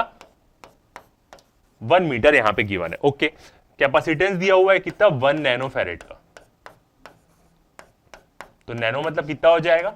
1 into 10 to the power -9 farad, mega ohm का। तो इसको हम लिखेंगे 10 to the power 6, 10 to the power 6 ohms का रेजिस्टेंस है। ओके, बैटरी का वोल्टेज दिया है तो कितने की है? बैटरी 2 वोल्ट्स की है यहां पे। और क्या दिया हुआ है? टाइम दिया हुआ है। पहले तो टाइम इज इक्वल टू 0 में कैपेसिटर कनेक्ट करेंगे। जब टाइम 0 है, मतलब जब टाइम चालू ही नहीं हुआ है, कैपेसिटर को कनेक्ट करेंगे तब टाइम चालू होगा। फिर 10 टू द पावर -3 सेकंड्स में जितना भी कैपेसिटर चार्ज हुआ रहेगा उतनी वो अपने हिसाब से इलेक्ट्रिक फील्ड बनाएगा। तो वही चीज हमें देखनी है। तो 10 टू द पावर -3 सेकंड्स में ही हमें इलेक्ट्रिक फील्ड वहां पे निकालनी है। तो याद रखिएगा, एक चीज, जो भी चीज हम पुराने में पढ़े हैं वो चीज यहां मस्त लागू हो रही है। जब तक कैपेसिटर चार्ज हो रहा है, एक डीसी सोर्स के साथ कनेक्टेड है, तभी यहां पे क्या बनेगी? मैग्नेटिक फील्ड बनेगी। याद रखिएगा, डीसी सोर्स के केस में, क्योंकि एक बार कैपेसिटर पूरा चार्ज हो गया वो ब्लॉक कर देगा करंट के फ्लो को, मतलब कंडक्शन करंट 0 हो जाएगा। एक बार कैपेसिटर चार्ज हो गया, जब कैपेसिटर चार्ज हो रहा है तभी उसकी इलेक्ट्रिक फील्ड वेरी करेगी। याद रखिएगा, कैपेसिटर चार्ज हो गया तो क्या उसकी इलेक्ट्रिक फील्ड वेरी करेगी, मतलब मैग्नेटिक फील्ड फिर खत्म हो जाएगी। तो जब भी हम इलेक्ट्रोमैग्नेटिक वेव्स का केस लेते हैं तो कैपेसिटर लेंगे, तो जब तक डीसी सोर्स से कैपेसिटर चार्ज हो रहा है तब तक वो वैसा करेगा। ऑल्टरनेटिंग सोर्स ले लिए तो कोई टेंशन नहीं, वो चार्ज डिस्चार्ज होते रहेगा, इलेक्ट्रिक फील्ड वेरी करते रहेगी। तो इसलिए हमने एक टाइम लिया कि 10 टू द पावर -3 सेकंड्स तक तो कैपेसिटर चार्ज ही हो रहा होगा और उसके आगे भी कैपेसिटर चार्ज हो रहा होगा, तो इलेक्ट्रिक फील्ड वेरी करेगी करेगी।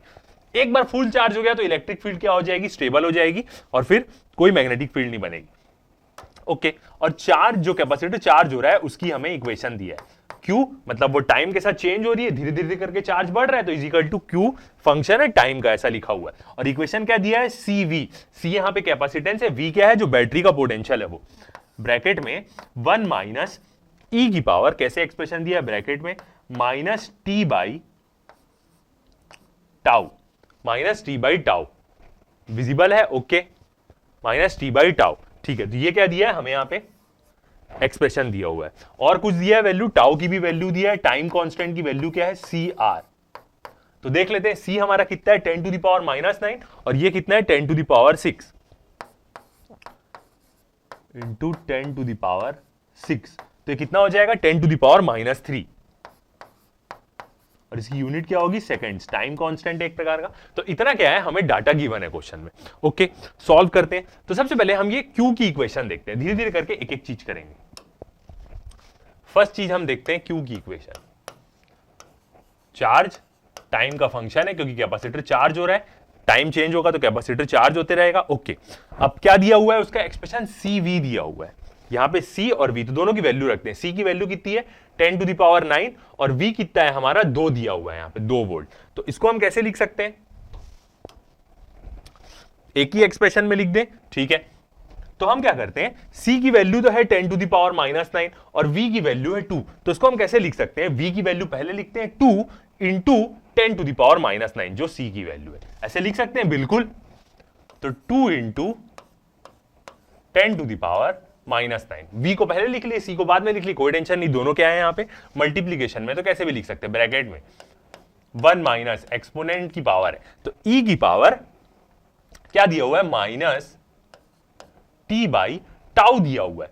अब जब टाउ की वैल्यू हमने निकाल ली है टाइम कांस्टेंट की 10⁻³ तो इसको पुट कर देंगे। यहां पे टी की वैल्यू पुट नहीं करेंगे, याद रखिएगा, क्योंकि एक बार हमें क्यू को डिफरेंशिएट करना पड़ेगा। यहां पे टी की वैल्यू बिल्कुल अभी पुट नहीं करेंगे, एक बार डिफरेंशिएट करने के बाद। तो टाउ की वैल्यू पुट कर देते, कितनी है टाइम कांस्टेंट की वैल्यू 10⁻³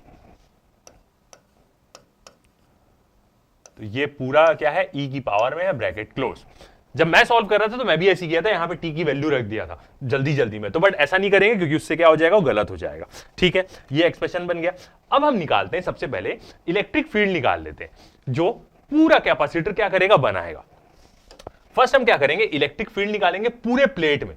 पूरे प्लेट में कितनी जनरेट होगी ये देखते हैं। ठीक है, तो सेकेंड चीज निकालते हैं हम, एक प्रकार से इलेक्ट्रिक फ्लक्स निकालते हैं। फाई मतलब क्या होगा, कितनी number of electric field lines pass हो रही है, फाई ई इलेक्ट्रिक फ्लक्स। अब इसका एक्सप्रेशन क्या होता है हमारा, गॉस लॉ से यदि हम देखें तो क्यू बाई क्या होता है, एप्सिलॉन 0 होता है। यही गॉस लॉ यही तो बताती है, जितना चार्ज है, कोई भी गॉसियन सरफेस ले, यहां पे गॉसियन सरफेस कैपेसिटर की एक प्लेट ले लेते हैं, जितना उसके अंदर चार्ज होगा उतनी तो इलेक्ट्रिक फील्ड लाइंस उससे बाहर निकलेगी। ये एक प्रकार की क्या है, हमारी गॉस लॉ है। ठीक है, अब यहां पे फाई ई को हम क्या लिख सकते हैं, फ्लक्स क्या होता है, कितनी इलेक्ट्रिक फील्ड है, और एरिया है मतलब ई ए। सेम जैसे हमने मैग्नेटिक फ्लक्स के बारे में देखा था, बी ए कॉस थीटा, वैसे यहां पे ई ए क्या होगा, कॉस थीटा होगा। फ्लक्स एक प्रकार से दोनों एरिया भी प्लेट का ऐसे है, उसका यूनिट वेक्टर और इलेक्ट्रिक फील्ड भी ऐसे जा रही है, इसलिए यहां पे cos 0 डिग्री हो गया। तो फाई को हम ई ए लिख सकते हैं, बिल्कुल लिख सकते हैं, कोई प्रॉब्लम नहीं, बाई क्यू एप्सिलॉन 0। ठीक है, ये वाला एक्सप्रेशन बन गया। ओके, अब यहां से क्या करते हैं, इलेक्ट्रिक फील्ड की वैल्यू निकालते हैं। वही चीज तो हम ये कर रहे हैं यहां पे कैलकुलेट।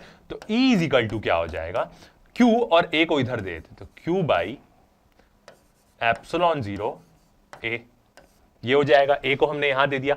अब A देखते हैं, तो यहां पे एरिया कौन सा पुट करेंगे याद रखिएगा, यहां पे जो एरिया पुट करेंगे वो किसका रखेंगे, प्लेट का, क्योंकि अभी हम पूरा इलेक्ट्रिक फ्लक्स निकाल रहे हैं जो कैपेसिटर पास करेगा। अभी हम बीच वाले पॉइंट का नहीं निकाल रहे हैं, पूरे कैपेसिटर की इलेक्ट्रिक फील्ड निकाल रहे हैं एक प्रकार से देखा जाए।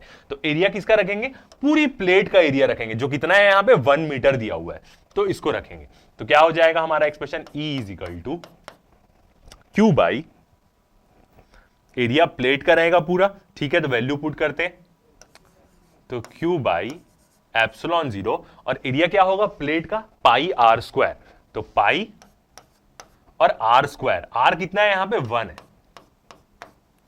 तो 1 का स्क्वायर। तो सिंपल रिलेशन क्या आएगा हमारा, Q बाई एप्सिलॉन 0 पाई। ये आ गई इलेक्ट्रिक फील्ड की स्ट्रेंथ पूरी जो कैपेसिटर जनरेट कर रहा है पूरी प्लेट में। ओके, एक चीज हमने कैलकुलेट कर ली, आगे बढ़ते हैं। अब हम देखते हैं कि कितना फ्लक्स ओपी से पास हो रहा है। मतलब ये जो ओपी है, इतना यहां तक एक पी होगा, दूसरा यदि पी डैश ले तो इससे कितना फ्लक्स पास हो रहा है। ऑब्वियसली बात है, पूरा फ्लक्स ज्यादा होगा, ओपी से कम पास होगा। यदि ओपी रेडियस को ले, ओपी को रेडियस मान के यदि हम एक लूप माने तो वहां से कितना फ्लक्स पास हो रहा है, ये चीज देखते हैं। ठीक है, तो नेक्स्ट चीज हम निकालेंगे, फ्लक्स थ्रू ओपी, जो ओपी सर्कल है वहां से कितना फ्लक्स पास हो रहा है। इधर से कुछ हमने लिखा, ठीक है, यहां पे मेंशन कर देते हैं। ये हमने क्या निकाला है, इलेक्ट्रिक फील्ड ऑफ कैपेसिटर। याद रखिएगा, पूरे कैपेसिटर की इलेक्ट्रिक फील्ड की वैल्यू निकाले। अब देखते हैं हम ओपी से कितना फ्लक्स पास हो रहा है। तो यहां पे भी हम क्या रिलेशन लेंगे, same, phi E equal to, visible है green colour, okay, phi E equal to, बिल्कुल हम यहां से बोल सकते हैं ई ए ही होगा। ये फाई मतलब क्या, ई ए, और यहां पे जो एरिया होगा वो एरिया लेंगे हम ओपी का, याद रखिएगा, क्योंकि एक बार पूरा प्लेट का एरिया ले ले, और यहां पे तो हम ओपी से कितना फ्लक्स पास हो रहा है ये देख रहे हैं। ठीक है, इक्वल टू क्या होगा, क्यू बाई एप्सिलॉन 0, यही होगा एक्सप्रेशन। और यहां पे क्या होगा, क्यू भी हल्का सा क्या होगा, चेंज होगा, चार्ज तो वही रहेगा कैपेसिटर की प्लेट का, यूनिफॉर्म चार्ज मानेंगे हम, पूरी यूनिफॉर्म चार्ज डेंसिटी है, कोई टेंशन नहीं। ठीक है, अब क्या करते हैं, ये एरिया को अपन यहां पे देते हैं, ई ए, ये वाला लूप है। ओके, तो यहां पे क्या करेंगे, ई की वैल्यू पुट करते हैं। अब इसको थोड़ा सा अलग तरीके से करेंगे। कैसे, इलेक्ट्रिक फील्ड की हमने वैल्यू निकाल ली, जो क्या आई है, ये ई की value, Q by epsilon 0 pi. Electric field तो वही रहेगी, बस फ्लक्स चेंज होगा। इलेक्ट्रिक फील्ड प्लेट में सेम जनरेट होगी, बस कितना एरिया ले रहे हैं उस हिसाब से। पूरी प्लेट लेते हैं तो ज्यादा इलेक्ट्रिक फील्ड लाइंस पास होगी, आधी प्लेट लेते हैं तो कम इलेक्ट्रिक फील्ड लाइंस पास होगी, तो इलेक्ट्रिक फील्ड सेम रहेगी। तो इसी एक्सप्रेशन को हम क्या करेंगे, यहां पे यूज करेंगे। एरिया देखते हैं, अब एरिया कितना हो गया है, वहां पे 0.5 हो गया है, तो यहां पे क्या हो जाएगा, पाई इंटू 0.5 को हम क्या बोल सकते हैं, 1/2 बोल सकते हैं, बिल्कुल 1/2 का स्क्वायर। ये आएगा, ये क्या है, एक प्रकार से एरिया ही है पूरा ओपी का। पहले 1 था, अब 1/2 हो गया, ठीक। अब यहां से देखें तो ये क्या हो रहा है, ये पाई और ये पाई क्या हो जाएगा, कैंसल आउट हो जाएगा। 2 का स्क्वायर हो गया 4, तो यहां पे एक्सप्रेशन क्या आया, फ्लक्स का जितना ओपी से पास हो रहा है, Q एप्सिलॉन 0 4, यही आया, बिल्कुल सारी चीजें कट गई। तो ये इतना फ्लक्स क्या हो रहा है, ओपी वाले लूप से क्या हो रहा है, पास हो रहा है, ठीक है, ये चीज निकाल ली। अब हमें पता चल गया कि कितना फ्लक्स है वहां से पास हो रहा है ओपी लूप से। अब वहां पे हम क्या करेंगे, एक प्रकार से यहां पे हम एम्पियर सर्किट लॉ लगा के ही बनाएंगे, ठीक है। तो हमने पहले देख ली पूरे कैपेसिटर की इलेक्ट्रिक फील्ड क्या है, कितना फ्लक्स ओपी से पास हो रहा है, ये चीज हमने निकाल ली। ओके, आगे बढ़ते हैं। अब नेक्स्ट हम यूज करेंगे अपना डिस्प्लेसमेंट करंट का रिलेशन, क्योंकि वहीं से हम मैग्नेटिक, पहले डिस्प्लेसमेंट करंट निकालेंगे, फिर मैक्सवेल एम्पियर लॉ लगा के हम मैग्नेटिक फील्ड निकाल देंगे, क्योंकि यहां इलेक्ट्रिक फील्ड चेंज हो रही है, कैपेसिटर चार्ज हो रहा है।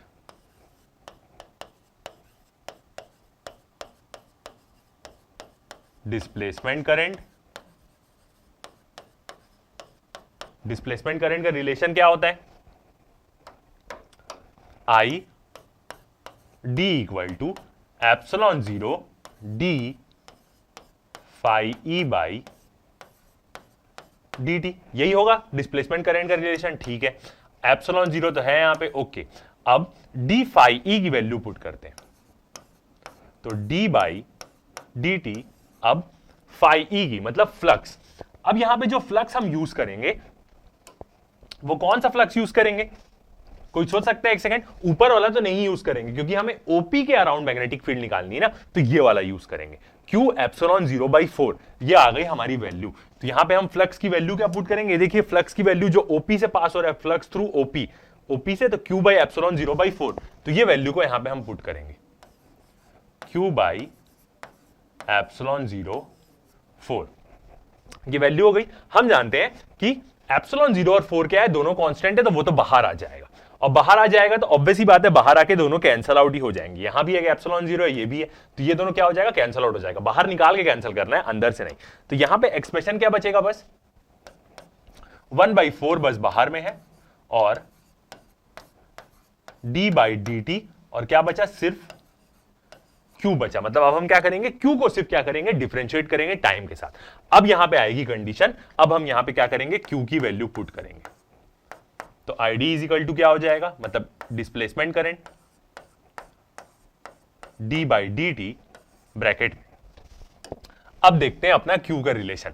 ये था हमारा जब कैपेसिटर चार्ज हो रहा है उसका रिलेशन, कि कैपेसिटर कैसे चार्ज हो रहा है। अब देखिए ब्रैकेट में यहां पे 1 minus e to the power है, तो ये 2 इंटू 10 टू द पावर 9 दोनों को दे देते, तो ये यहां भी चले जाएगा और e के पास भी चले जाएगा, क्योंकि ये दोनों के साथ मल्टीप्लाई होगा ना। तो यहां पे कैसे लिखेंगे हम एक्सप्रेशन, ब्रैकेट में 2 into 10 to the power minus 9, यही है expression, minus 2 into 10 to the power minus 9 e की पावर को अलग तरीके से लिख लेते, minus t/10 to the power minus 3, यही है हमारा एक्सप्रेशन, बिल्कुल e की power minus t/10 to the power minus 3, बिल्कुल यही है हमारा एक्सप्रेशन। ओके, अब इसको डिफरेंशिएट करते हैं। तो डिफरेंशिएट करेंगे जब इसको, अभी तो ऐसे नहीं लिख सकते, बट जब हम डिफरेंशिएट करेंगे तो ये टर्म तो ऑब्वियस ही बात है जीरो हो जाएगी, क्योंकि ये कांस्टेंट है भाई, ये तो हट जाता है डिफरेंशिएशन में। तो ये टर्म क्या हो जाएगी, जीरो हो जाएगी। डिफरेंशिएशन करने के बाद सिर्फ क्या बचेगा, ये वाली पूरी टर्म बचेगी। अब जब हम e की पावर x का डिफरेंशिएशन करते हैं माइनस x का, तो क्या होगा, ये पूरी टर्म क्या हो जाएगी, सामने आ जाएगी। मतलब ये जो t के जो साथ में जो भी टर्म है वो क्या हो जाएगी, सामने आ जाएगी यहां पे, ठीक है। तो कैसे होगा, डिफरेंशिएट करेंगे तो लिखते हैं इसको, इज इक्वल टू 1/4 हमारा बाहर है, ओके, इंटू ब्रैकेट में डिफरेंशिएट किए, तो ये वाली जो टर्म है ये तो टर्म पूरी वैसी रहेगी, 2 into 10 to the power minus 9, ये तो जीरो नहीं होगी, ये वाली जीरो होगी, ओके, इंटू अब क्या आएगी, कौन सी टर्म बाहर आएगी, टी के पास कुछ नहीं है तो 1 बाई माइनस आएगी, -1/10⁻³ ये टर्म क्या आ जाएगी, e⁻x का डिफरेंशिएशन वही रहता है, e⁻x ही रहता है, -x रहा तो क्या हो जाएगी, बाहर वापिस आ जाए, मतलब पावर बाहर आ जाएगी, इनटू डिफरेंशिएशन करेंगे तो ये वही वैल्यू आएगी, इनटू ब्रैकेट में -t/10⁻³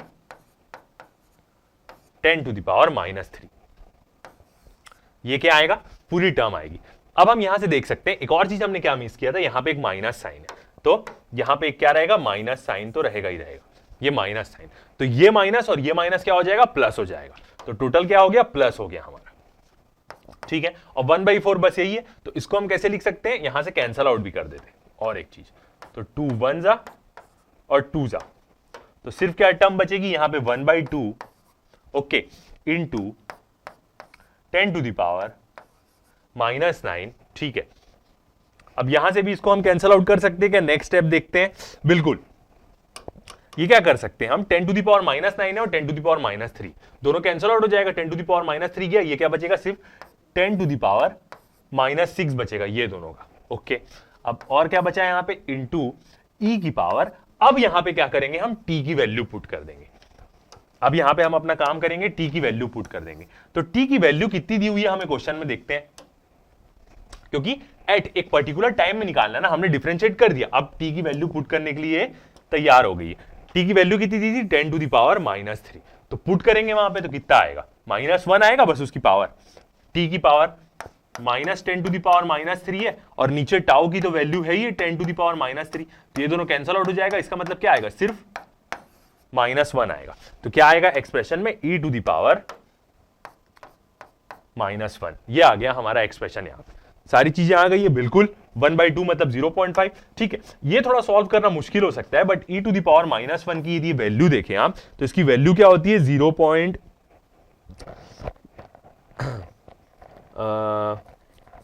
ओके अभी तो वैसे ही रखते हैं 10⁻⁻3, ठीक है। अभी तो डिस्प्लेसमेंट करंट है तो इसको ऐसी इक्वेशन लिख लेते हैं, तो इसको फिर से यदि हम लिखें तो क्या हो जाएगा, हमारा डिस्प्लेसमेंट करंट का इक्वेशन क्या आ जाएगी, ID इज इक्वल टू, आगे जाके देख लेंगे उसकी वैल्यू क्या रखनी है, 1/2 था तो 0.5 इंटू 10⁻⁻6 e⁻⁻1, यही आया है e⁻⁻1, और अच्छे से लिख देते हैं, इसको दे देते माइनस, e⁻⁻1, ये आया है अभी हमारा क्या, डिस्प्लेसमेंट करंट का रिलेशन। ये क्वेश्चन थोड़ा सा बड़ा है मगर मस्त रहता है, एकदम सही सॉल्व होता है, ओके। अब हमें निकालनी है मैग्नेटिक फील्ड, डिस्प्लेसमेंट करंट पता चल गया तो पहले इलेक्ट्रिक फील्ड निकाले, डिस्प्लेसमेंट करंट निकाले, अब निकाल सकते हैं, तो क्या यूज करेंगे हम,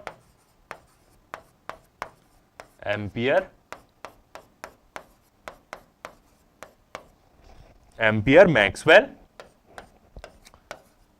लॉ, या आप मॉडिफाइड एम्पियर लॉ भी यूज कर सकते हैं, और ये लॉ क्या बोलती है, line integral magnetic field dl vector is equal to μ0 times net current. Net current क्या होगा यहां पे, conduction current plus displacement current. अब यहां पे कंडक्शन करंट का तो कोई खेल ही नहीं है, तो आईसी की वैल्यू क्या होगी, 0 होगी, मतलब सिर्फ डिस्प्लेसमेंट करंट की क्या होगी यहां पे वैल्यू आएगी, तो क्या एक्सप्रेशन होगा, B इंटू DL है यहां पे, ओके। अब इसको यदि हम देखें तो ठीक है, वेक्टर वाला कर सकते हैं, डीएल का यहां पे क्या हो जाएगा, बी बाहर आ जाएगा इंटीग्रेशन से, और क्या हो जाएगा, डीएल हो जाएगा, ठीक है। और डीएल का हम क्या करेंगे, पूरा लाइन इंटीग्रल करेंगे, तो वो एक प्रकार से क्या आएगा, 2πr तो आएगा, बिल्कुल। तो यहां पे हम इंटीग्रेशन लाइन डीएल को हटा के सीधा 2πr लिख सकते हैं, ठीक है, तो वही लिख देते। तो क्या होगा यहां पे, इंटू 2π, छोटा सा ओपी का छोटा सा लाइन एलिमेंट का हम पूरा लाइन इंटीग्रल करेंगे तो वो पूरा ओपी का गोला ही तो आएगा, तो यहां पे क्या आएगा, 2πr। अब याद रखिएगा ये जो r है ये ओपी का r रहेगा, पूरा प्लेट का r नहीं डाल देना, ये चीज बस गलती नहीं करना, μ0, और यहां पे क्या है, आईडी कितना है हमारा, 0.5 इंटू 10⁻⁻6 e⁻⁻1, ये है, ठीक है। अब बस हमारी सारी वैल्यू पता है, अब सब वैल्यू को क्या करते हैं, यहां पे पुट कर देते हैं, तो आ जाएगा।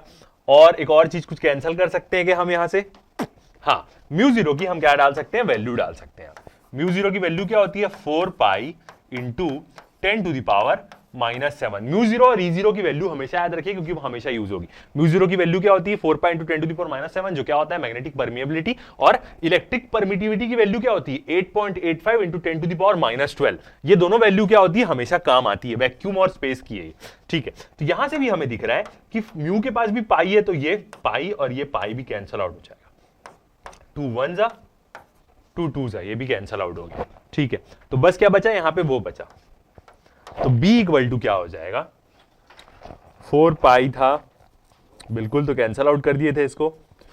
और r की वैल्यू देखते हैं, तो r की वैल्यू भी क्या होगी 1/2 ही तो है लूप की वैल्यू, तो यहां से इसको पूरा सॉल्व करेंगे और क्या बचा 2 है यहां पे 2 है और ये 2 ऊपर में है तो ये 4 हो जाएगा। तो b इक्वल टू कितना आएगा 4 इंटू 10⁻⁻7, ये वाली 10⁻⁻7 वाली टर्म है। ठीक है, आगे कलर चेंज करके लिख देते इंटू 0.5 इंटू 10⁻⁻6 और क्या टर्म है इंटू, अब ये e की वैल्यू क्या होती है यदि आप याद रख सकते तो ठीक है, वरना आपको कैसे ना कैसे देखना पड़ेगा 0.367 ये, तो यहां से सॉल्व करेंगे तो हमारी क्या आ जाएगी मैग्नेटिक फील्ड आ जाएगी b। इसको आप पूरा सॉल्व करेंगे तो क्या आ जाएगी मैग्नेटिक फील्ड आ जाएगी जो कितनी आएगी 0.73 इंटू 10⁻⁻13 टेस्ला की, तो ये आ जाएगा आंसर। तो ये क्वेश्चन थोड़ा सा बड़ा था मगर अच्छा क्वेश्चन है ये वाला। बस e की पावर ये वैल्यू के लिए देखना पड़ेगा, मैं आपको नेक्स्ट लेक्चर में बता दूंगा कि ऐसे कैसे सॉल्व कर सकते हैं e की ऐसी पावर को। तो 0.367 आ गया। ठीक है, ये क्वेश्चन सॉल्व हो गया। बस यही क्वेश्चन बड़ा था और ये क्या है एनसीईआरटी का क्वेश्चन है, अच्छा क्वेश्चन है, थोड़ा सा बड़ा है। ओके, आगे बढ़ते हैं, नेक्स्ट क्वेश्चन देखते हैं। बाकी सब क्वेश्चन छोटे छोटे रहेंगे। क्या बोल रहा है, a plane electromagnetic wave of frequency 25 megahertz, एक इलेक्ट्रोमैग्नेटिक वेव है जिसकी फ्रीक्वेंसी क्या है 25 मेगाहर्ट्ज, एक प्लेन है मतलब एक ही एक्सिस में फ्लो कर रही होगी, travels in a free space along x direction. ठीक है, एक्स डायरेक्शन में वेव फ्लो कर रही है at a particular point in space and time, space में भी और टाइम दोनों में फ्लो कर रही है। ठीक है, E is equal to 6.3 J cap volt per metre. तो यहां पे E का यूनिट वेक्टर दे दिया है जे कैप, तो यहां से समझ में आना चाहिए I मतलब x, J मतलब इलेक्ट्रिक फील्ड y में ऑसिलेट कर रही है, यहां से ये इंफॉर्मेशन मिलती है। What is B at this point, magnetic field निकालनी है कि इस पॉइंट पे, और B क्या है बोल्ड में दिया है, इसका मतलब ये वेक्टर फॉर्म में मांग रहा है। तो ऑब्वियस ही बात है, वेव है I में, इलेक्ट्रिक फील्ड ऑसिलेट हो रही है J में, तो मैग्नेटिक फील्ड K में ही तो ऑसिलेट हो रही होगी, ट्रांसफर वेव ही होती है। ठीक है, तो इसको सॉल्व करते हैं और B की हमें क्या निकालना है मैग्नीट्यूड भी निकालना है। तो यहां पे सिंपल वो C वाला ही रिलेशन यूज करेंगे, E0/B0 इक्वल टू C वाला। ठीक है, सॉल्व करते हैं इस क्वेश्चन को। फर्स्ट हम देखते हैं क्या क्या गिवन है।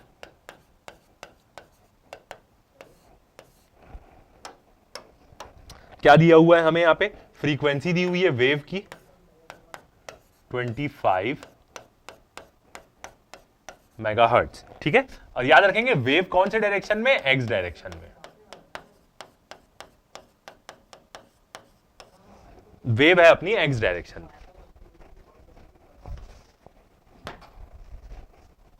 और क्या है इलेक्ट्रिक फील्ड दी हुई है E, ये कितनी वैल्यू दी है उसकी 6.3 जे कैप, मतलब y डायरेक्शन में होगी वोल्ट पर मीटर। तो ये किसमें है हमारी y डायरेक्शन। ओके, निकालना क्या है हमें, B निकालना है।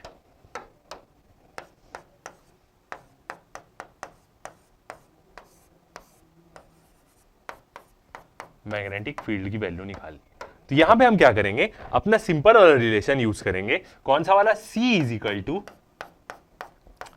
E/B वाला, यही वाला सिंपल वाला रिलेशन। ठीक है, वहां पे मैग्नीट्यूड के फॉर्म में रहता है वो, बट यहां पे भी हम क्या कर सकते हैं, यूज कर सकते हैं इस रिलेशन को, जब नॉर्मल वेक्टर फॉर्म में ही है वैल्यू।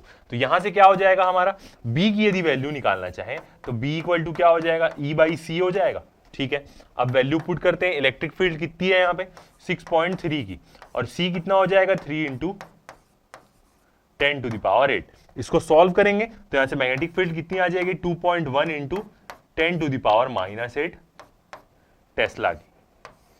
तो ये आ गई, मगर आंसर हम कैसे लिखेंगे, यहां पे बताना पड़ेगा कि मैग्नेटिक फील्ड कौन से एक्सिस में ऑसिलेट कर रही, तो आप बोलेंगे मैग्नेटिक फील्ड जेड डायरेक्शन में ऑसिलेट कर रही। तो कैसे लिखेंगे वेक्टर फॉर्म में, B vector is equal to 2.1 into 10 to the power -8 के कैप टेस्ला।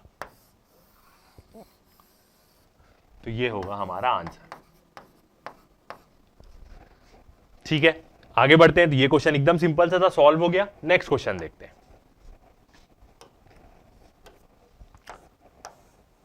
नेक्स्ट क्वेश्चन क्या बोल रहा है, the magnetic field in a plane electromagnetic wave is given by B Y. अच्छा बी वाई, ये वाई जो है वो सबस्क्रिप्ट में याद रखेगा, मैं इसको सबस्क्रिप्ट में करना भूल गया। B Y is equal to 2 into 10 to the power -7 tesla sine 0.5 into 10 to the power -3 10 to the power 3 x plus 1.5 into 10 to the power 11 t। याद रखिएगा जनरल इक्वेशन से कंपेयर करना है इसको। ये क्या दिया हुआ है, b का मैक्सिमम वैल्यू, ये 0.5 इंटू 10 टू द पावर 3 क्या दिया हुआ है, एंगुलर वेव नंबर या प्रोपोगेशन कांस्टेंट जिसको बोलते हैं, k की वैल्यू kx होता है प्लस ओमेगा टी। तो ये 1.5 इंटू 10 टू द पावर क्या दिया है, ओमेगा दिया हुआ है यहाँ पे। What is the wavelength and frequency of the wave, wavelength और फ्रीक्वेंसी क्या है, वेव की जो बोल रहा है। Right an expression for the electric field, magnetic field का एक्सप्रेशन दिया है और ये वाई सबस्क्रिप्ट में याद रखिएगा। तो इसका मतलब जो मैग्नेटिक फील्ड है वो कहां ऑसिलेट कर रही है, वाई में ऑसिलेट कर रही है। इलेक्ट्रिक फील्ड जरूर किसी एक्स में होगी, जिधर भी वेव जारी होगी उसके अपोजिट। तो वेवलेंथ और फ्रीक्वेंसी निकालनी है और ई का ऐसी एक्सप्रेशन बनाना है हमें। ठीक है, सॉल्व करते हैं इस क्वेश्चन को।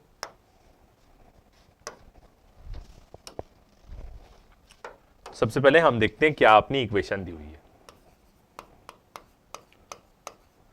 तो यहां पे कुछ दिया नहीं है, तो हम मान लेते हैं कि वेव अपनी किस में है, एक्स में है। वेव मान लेते हैं हम कि एक्स में है, ठीक है, क्योंकि बी इलेक्ट्रिक फील्ड वाई में ऑसिलेट कर रही है, कोई भी हो सकता है, कोई दिक्कत नहीं। ठीक है, तो मैग्नेटिक फील्ड की इक्वेशन दी है B Y is equal to, क्या दिया हुआ है, 2 इंटू 10 टू द पावर -7, ठीक है, टेस्ला है, sine 0.5 into 10 to the power 3 x plus ये तो k की वैल्यू है और 1.5 into 10 to the power 11 t, ये दिया हुआ है। ओके, और यहां पे यूनिट भी जो है उसको ही मेंशन कर देते हैं। मैग्नेटिक फील्ड किसमें है, टेस्ला में है, और बाकी सबकी यूनिट नहीं दी हुआ है। एंगुलर वेव नंबर की जो k की यूनिट रहती है इसकी रेडियन पर मीटर रहती है, और ओमेगा की तो हम जानते ही हैं 1.5 इंटू 10 टू द पावर 11 की रेडियन पर सेकंड रहती है एंगुलर फ्रीक्वेंसी की यूनिट। ठीक है, निकालना क्या है हमें,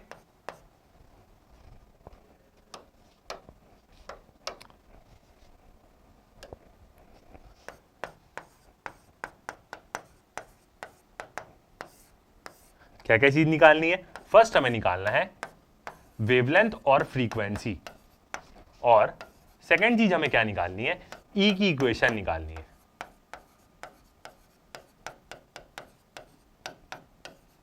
ई की इक्वेशन निकालनी है। ठीक है, तो अब इसको क्या करते हैं, हम अपनी जनरल इक्वेशन से कंपेयर करते हैं। General equation of wave, wave की जनरल इक्वेशन क्या होती है, y एक फंक्शन होता है x और t का, ठीक है, इक्वल टू क्या होता है, a sine kx minus sine में पहले लिखता हूं, बट यहां पे क्या है, प्लस है। तो याद रखिएगा ये प्लस साइन क्या होता है, बहुत सारी इंफॉर्मेशन देता है। ये प्लस साइन देने का मतलब यहां पे ये है दोनों के बीच में कि जो वेव है वो x में तो ट्रेवल कर रही है, मगर वो नेगेटिव x डायरेक्शन में ट्रेवल कर रही होगी। ठीक है, तो यहां पे हम क्या लिख लेते हैं, प्लस लिख लेते हैं, नेगेटिव x डायरेक्शन में जो वेव ट्रेवल कर रही है उसकी इक्वेशन। तो यहां पे ठीक है, प्लस लिख लेते हैं अपन, कोई टेंशन नहीं। मैं जनरली माइनस लिखता हूं, बट वो तो अपने हिसाब से लिखेंगे, प्लस ओमेगा टी, मतलब मेरी वेव की इक्वेशन कहां जाएगी, नेगेटिव x डायरेक्शन। ये होती है जनरल इक्वेशन। अब हम यहां से कंपेयर करें तो यहां में क्या समझ में आ जाएगा, बहुत सारी चीजें। ए क्या है, मतलब एम्पलीट्यूड। तो यहां से हमें मिल जाएगा कि जो मैग्नेटिक फील्ड है उसकी मैक्सिमम वैल्यू B0 कितनी है, 2 into 10 to the power -7 tesla है। ये एक चीज हमें मिल गई।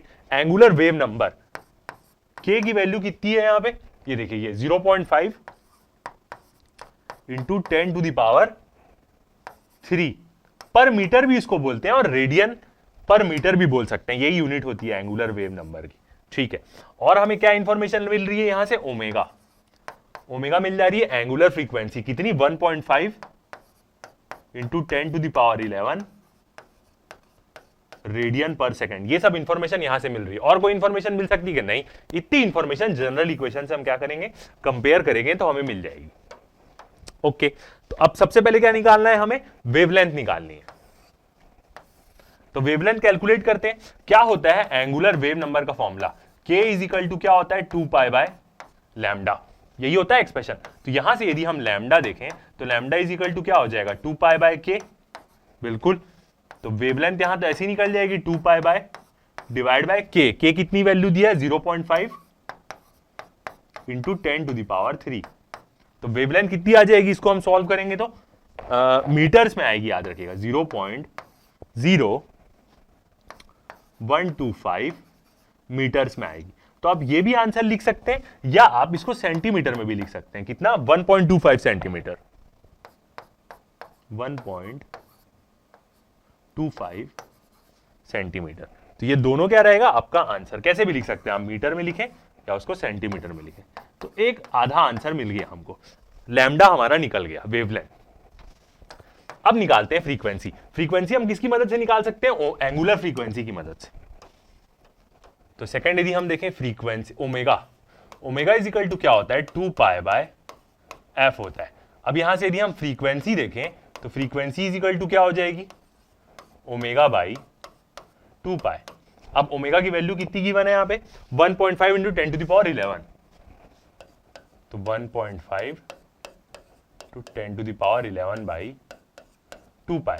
इसको सॉल्व करेंगे। ये सब चीज आप मान के रखिए, आपका होमवर्क है। ये सब कैलकुलेशन आपको सॉल्व करके देखना है हर बार। जब भी आपको एक लेक्चर पढ़ लेते हैं उसके बाद आप खुद से सॉल्व करके देखिए, पूरे इंटू करके ये करके रफ पेज। तभी क्या होगा, एग्जाम में आपसे जल्दी सॉल्व होगा। वरना आप सिर्फ ऐसे करके आंसर लिख दिए तो वो एकदम गलत होगा। आपको कभी समझ ही नहीं आएगा कि आप न्यूमेरिकल बना रहे हैं कि नहीं बना रहे। मैं खुद भी इवन पूरा सॉल्व करके देखता हूं कि जो आंसर है वही एग्जैक्ट आंसर आ रहा है कि नहीं आ रहा है, उससे बहुत समझ में आता है। कभी कभी ऐसा भी होगा कि आप सीधा आंसर लिख देंगे तो आपको ये चीज समझ में नहीं आएगी कि आप क्वेश्चन सही बनाए कि नहीं बनाए। कभी कभी आप कुछ वैल्यू गलत ले दे रहे हैं और सीधा आंसर लिख दे रहे हैं तो आपको कभी समझ ही नहीं आएगा कि आप क्वेश्चन सही बनाए कि नहीं बनाए। इवन मैं भी पूरा कैलकुलेट करता हूं ताकि मैं कोई भी जो आंसर लिखूं वो गलत ना रहे। तो आप ये सब चीजें खुद सॉल्व करके देखेंगे हमेशा, भले इंटू करके नॉर्मल ऊपर नीचे करके प्लस माइनस करे, बट सॉल्व करके जरूर देखिएगा इसको। तो कितनी आएगी यहां से फ्रीक्वेंसी 23.8 गीगा हर्ट्ज में आएगी। बहुत बड़ी वैल्यू आएगी तो मैंने पॉइंट लेके गीगा ले लिया, मतलब 9 आएगा, 9 के बाद वैल्यू आएगी तो मैंने आगे ले लिया। तो ये आ गया एक और आंसर गीगा हर्ट्ज। गीगा मतलब यहां पे 9 और डिजिट आएगा, ठीक है। अब उसके बाद सेकंड निकालना है हमें ई की इक्वेशन। तो ई की इक्वेशन निकालने से पहले हम क्या करते हैं, हमें क्या मिला है यहां पे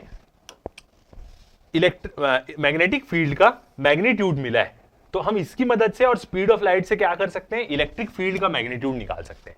कैसे, रिलेशन यूज करके अपना C इज इक्वल टू क्या होता है E0 बाई B0। मैग्नीट्यूड के लिए रिलेशन तो मस्त फॉलो होता है। तो E0 निकालना है तो E0 इक्वल टू कितना हो जाएगा 3 into 10⁸ into B0। Magnetic field कितनी थी 2 इंटू 10⁻⁻7। तो यहां से E0 कितना आ जाएगा हमारा, इलेक्ट्रिक फील्ड आ जाएगी 60 वोल्ट्स पर मीटर की। याद रखिएगा दोनों के पास भले सेम एनर्जी है, इलेक्ट्रिक फील्ड और मैग्नेटिक फील्ड के पास वेव में, मगर दोनों की मैक्सिमम वैल्यू अलग अलग हो सकती है। क्योंकि इलेक्ट्रिक फील्ड जैसी एनर्जी स्टोर कर रही हो, मैग्नेटिक फील्ड, दोनों की यूनिट्स अलग है ना। तो भले दोनों के पास सेम एनर्जी मगर दोनों की मैग्नीट्यूड की वैल्यू बहुत ज्यादा अलग हो सकती है। एक वैल्यू बहुत बड़ी हो, एक वैल्यू बहुत छोटी हो, मगर सही में दोनों अपनी एनर्जी सेम स्टोर कर रहे हैं यहां पे। तो ये आ गई हमारी इलेक्ट्रिक फील्ड की मैक्सिमम वैल्यू आ गई।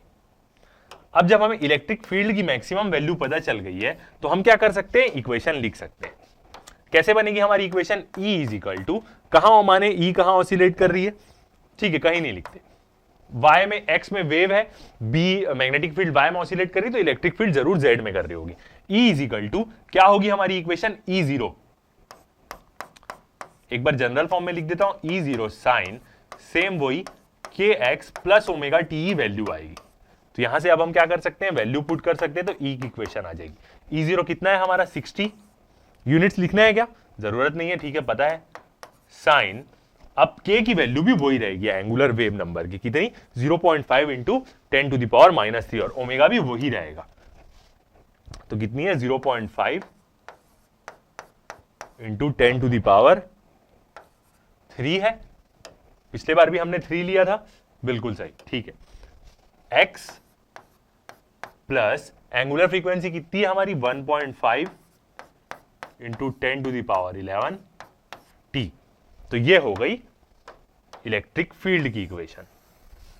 ये चीज हमें पूछा है, तो ये हो गया एक और आंसर। तो ये वाला क्वेश्चन भी क्या हो गया, बन गया हमारा, इलेक्ट्रिक फील्ड की इक्वेशन आ गई। ओके, अब एक और क्वेश्चन बचा है, लास्ट क्वेश्चन, वो बनाते हैं। तो उसी के साथ क्या हो जाएगा, अपना ये वाला चैप्टर कंप्लीट।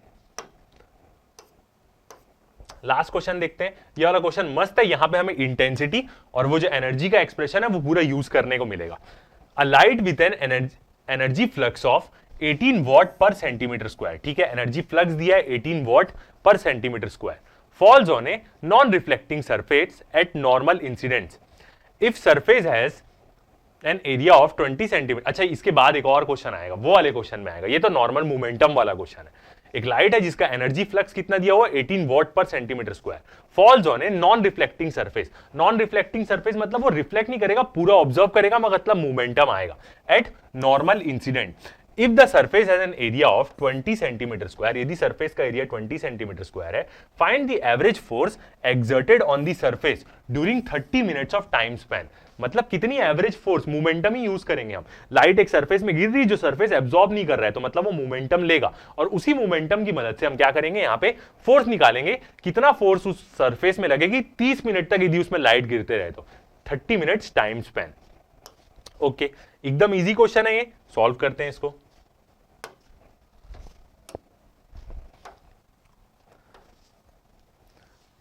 क्या क्या दिया हुआ है, फर्स्ट अपनी गिवन वैल्यूज,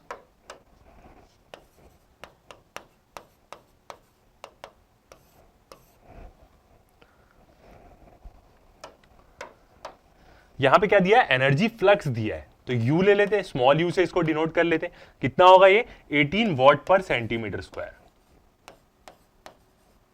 ये फ्लक्स की वैल्यू दी है। ओके, एनर्जी फ्लक्स है मतलब ये एनर्जी वही है, वेव की एनर्जी दी है, एरिया दिया है, वेव की एक प्रकार से क्या है, ये एवरेज एनर्जी है, सही तरह एवरेज एनर्जी डेंसिटी बोले तो इसको, पर यूनिट। अब जैसे वहां पे एनर्जी जो डेंसिटी रहती है वो पर यूनिट वॉल्यूम रहती है, याद रखिएगा। यहां पे energy density per unit surface भी हो सकती है, कोई टेंशन नहीं है, याद रखिएगा, क्योंकि वेव तो किसी पे गिर रही है ना भाई मोमेंटम के लिए, तो वहां पे उस सरफेस को वो पूरा ऑब्जर्व करेगा, एक ही डायरेक्शन से गिरेगी, इसलिए तो मतलब एक ही होगा, कंफ्यूज नहीं होंगे इससे। एरिया दिया है जिसपे वो गिर रही है 20 सेंटीमीटर स्क्वायर का, टाइम दिया है कि कितने देर तक गिरेगी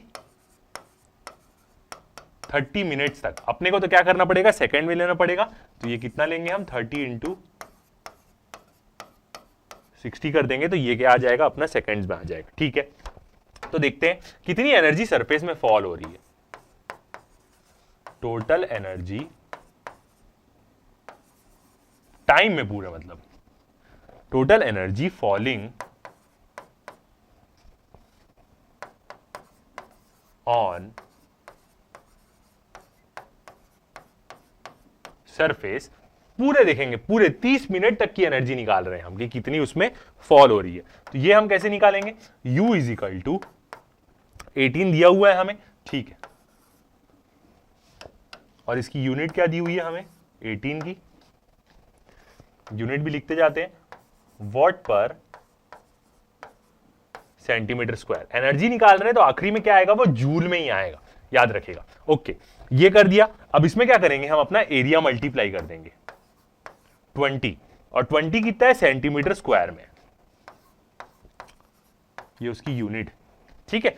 अब इसमें क्या मल्टीप्लाई कर देंगे हम, टाइम, अपना टाइम कितना है 30 इंटू 60, और टाइम की यूनिट कितनी है हमारी सेकेंड्स में। तो देखिए ये बन जाएगा मस्त एनर्जी का, कैसे, वॉट पर सेंटीमीटर स्क्वायर है, एरिया से मल्टीप्लाई कर दिए तो सेंटीमीटर स्क्वायर क्या हो जाएगा, कैंसल आउट हो जाएगा हमारा यहाँ, ठीक है। अब वॉट क्या होती है, हमें एनर्जी निकालनी है। वॉट क्या होता है, पावर होती है, जूल्स पर सेकंड। तो पर सेकंड टाइम के साथ मल्टीप्लाई कर देते हैं, तो जो वॉट का जो सेकंड रहेगा नीचे में वो सेकंड सेकंड कट जाएगा। तो इसका मतलब जो यू आएगा वो हमारा क्या आ जाएगा, मस्त जूल में आ जाएगा। ये पूरी एनर्जी मिल जाएगी जितनी वो लाइट 30 सेकंड तक उसके ऊपर गिर के उसको दे रही है। तो कितना आ जाएगा, इसको हम सॉल्व करेंगे तो वॉट पर सेकंड आएगी। ठीक है, तो पूरा वैसे लिख लेते, 6.48 into 10 to the power 5 unit क्या होगी इसकी, वॉट सेकेंड्स होगी। और हम जानते हैं क्या कि वॉट इज इक्वल टू क्या होता है, जूल्स पर सेकेंड। वॉट मतलब पावर है और जूल्स मतलब एनर्जी वर्क। तो यहां से यदि हम जूल देखें तो जूल इक्वल टू कितना होगा, वॉट इंटू सेकेंड्स होगा, बिल्कुल। तो आ जाएगी हमारी यूनिट क्या, जूल्स में। तो इसको हम क्या बोल सकते हैं, वॉट पर सेकेंड नहीं है, सॉरी, वॉट सेकेंड है, तो ये जूल्स ही होगा, याद रखिएगा। तो इसका मतलब ही क्या है, जूल्स में हमारी क्या आ गई, एनर्जी आ गई। ठीक है, ये हो गया। अब जब एनर्जी मिल गई हमें, तो अब क्या करते हैं, मोमेंटम निकाल लेते हैं।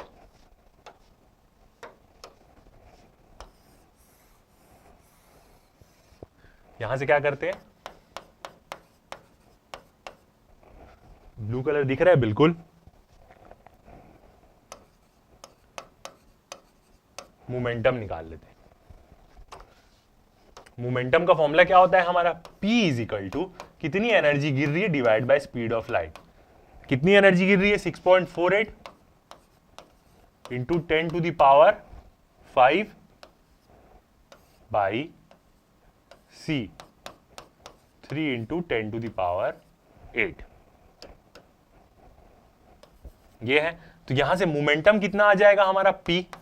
मोमेंटम निकल जाएगा, इसको सॉल्व करेंगे तो मोमेंटम की वैल्यू कितनी आ जाएगी, 2.16 इंटू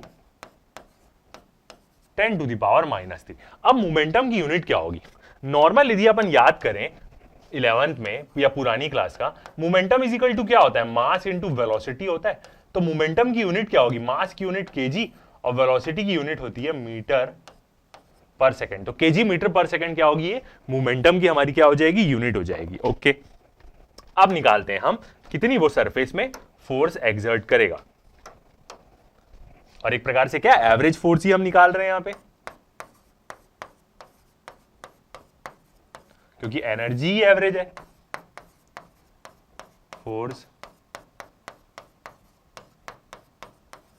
एक्सर्टेड सरफेस में ही करेगा, ये चीज तो हमें समझ में आती है, average force exerted on the surface. ठीक है, अब क्या वैल्यू मोमेंटम के टर्म में हम कैसे वैल्यू पुट करेंगे, मोमेंटम और अपने पास टाइम है। ठीक है, तो देखते हैं फोर्स का एक्सप्रेशन क्या होता है, mass into force is equal to mass into acceleration रहता है। ठीक है, इसको कैसे लिख सकते हैं हम, एक्सेलरेशन क्या होगा, वेलोसिटी बाई टाइम होगा, एक प्रकार से बोल सकते हैं। और मास इंटू वेलोसिटी क्या हो जाएगा, तो एक्सप्रेशन क्या आ जाएगा, momentum upon time. Mass into velocity p हो गया मोमेंटम, तो मोमेंटम अपॉन टाइम कर सकते हैं, बिल्कुल। तो अब यहां पे वैल्यू पुट करते हैं, मोमेंटम कितना आया है हमारा 2.16, और बिल्कुल फोर्स भी सही आ जाएगी, केजी मीटर आएगा, केजी मीटर मतलब न्यूटन, बिल्कुल। तो 2.16 इंटू 10 to the power -3 divide by time, कितने देर तक गिर रही है, यहां पे सेकेंड्स में टाइम लेंगे हम, 30 इंटू 60 डिवाइड बाय 30 इंटू 60। तो यहां से आ जाएगी हमारी फोर्स, और न्यूटन में ही आएगी कि न्यूटन मीटर पर सेकेंड ही हमारा क्या रहता है, वो रहता है, केजी मीटर पर सेकेंड ही हमारा न्यूटन रहता है। तो बिल्कुल न्यूटन में आ जाएगी, मगर यहां पे पर सेकेंड है, अच्छा केजी पर मीटर सेकेंड स्क्वायर होगा। ठीक है, तो न्यूटन में आएगी यहां पे वैल्यू। तो कितना आएगा सॉल्व करेंगे तो 1.2 into 10 to the power -6 newton में, ये आ जाएगा हमारा आंसर।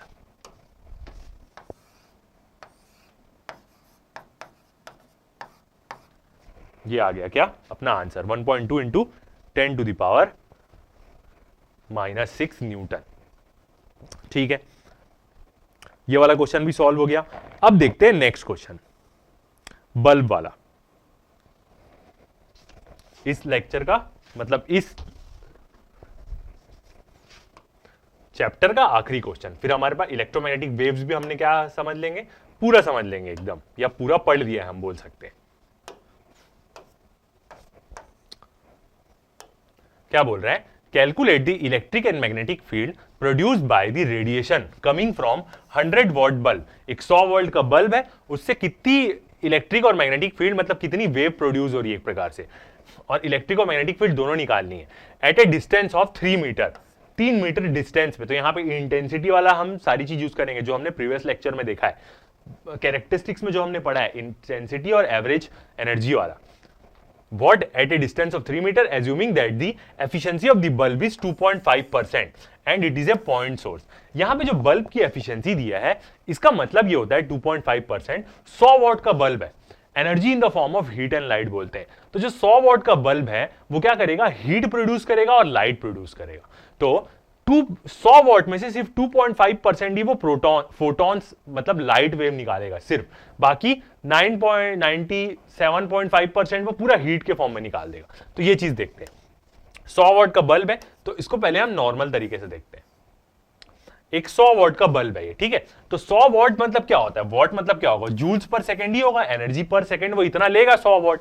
अब वो 100 वॉट में से क्या करेगा, इसकी एफिशिएंसी कितनी है, 2.5% है। तो ये 2.5% जो एफिशिएंसी दिया है इसका मतलब यहां पे ये बोला है कि 2.5% ही वो फोटॉन्स प्रोड्यूस कर सकता है इससे। इसका मतलब ये है यहाँ पे 100 में से 2.5% की ही वो फोटॉन्स निकालेगा, बाकी पूरी हीट एनर्जी रहेगी। तो हमें तो ये 2.5% में काम करना है ना लाइट के ऊपर, हीट एनर्जी से कोई मतलब नहीं है। तो इसलिए 2.5 जूल्स पर सेकंड की एनर्जी के क्या निकालेगा, वो फोटॉन्स निकालेगा, और 97.5% वो क्या कर देगा, हीट में पूरा वेस्ट कर देगा। याद रखिएगा इसका मतलब ये। तो हम पूरा 2.5% पे वर्क करेंगे यहाँ पे, सही तरीके से देखें तो, ठीक है। तो इसका मतलब 2.5 जूल्स पर सेकंड की क्या होगी, लाइट होगी। और याद रखिएगा ये जो लाइट होगी वो चारों तरफ स्प्रेड होगी, मतलब जो फोटॉन्स उससे निकलेंगे वो चारों तरफ निकलेंगे, एक प्रकार से स्पीयर के फॉर्म में। तो इसलिए हम यहाँ पे क्या लेंगे, जो एरिया लेंगे वो किसका लेंगे, स्पीयर का सरफेस एरिया लेंगे। ये चीज मैंने प्रीवियस लेक्चर में एक बार आपको हिंट करी है, ठीक है। तो सॉल्व करते हैं इस क्वेश्चन को।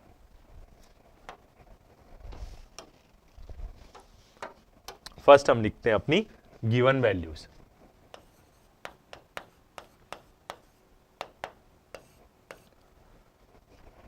क्या क्या गिवन दिया हुआ है यहां पे देखते हैं क्वेश्चन में।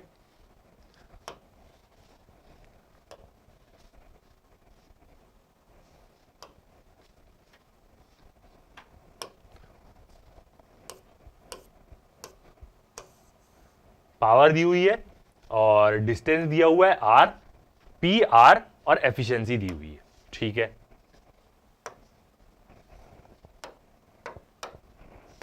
पावर दी हुई है 100 वॉट, रेडियस दिया है, कितने रेडियस पे हमें निकालना है, और वो कितना बोल रहा है, 3 मीटर के रेडियस पे निकालना है, यही बोला है क्वेश्चन में।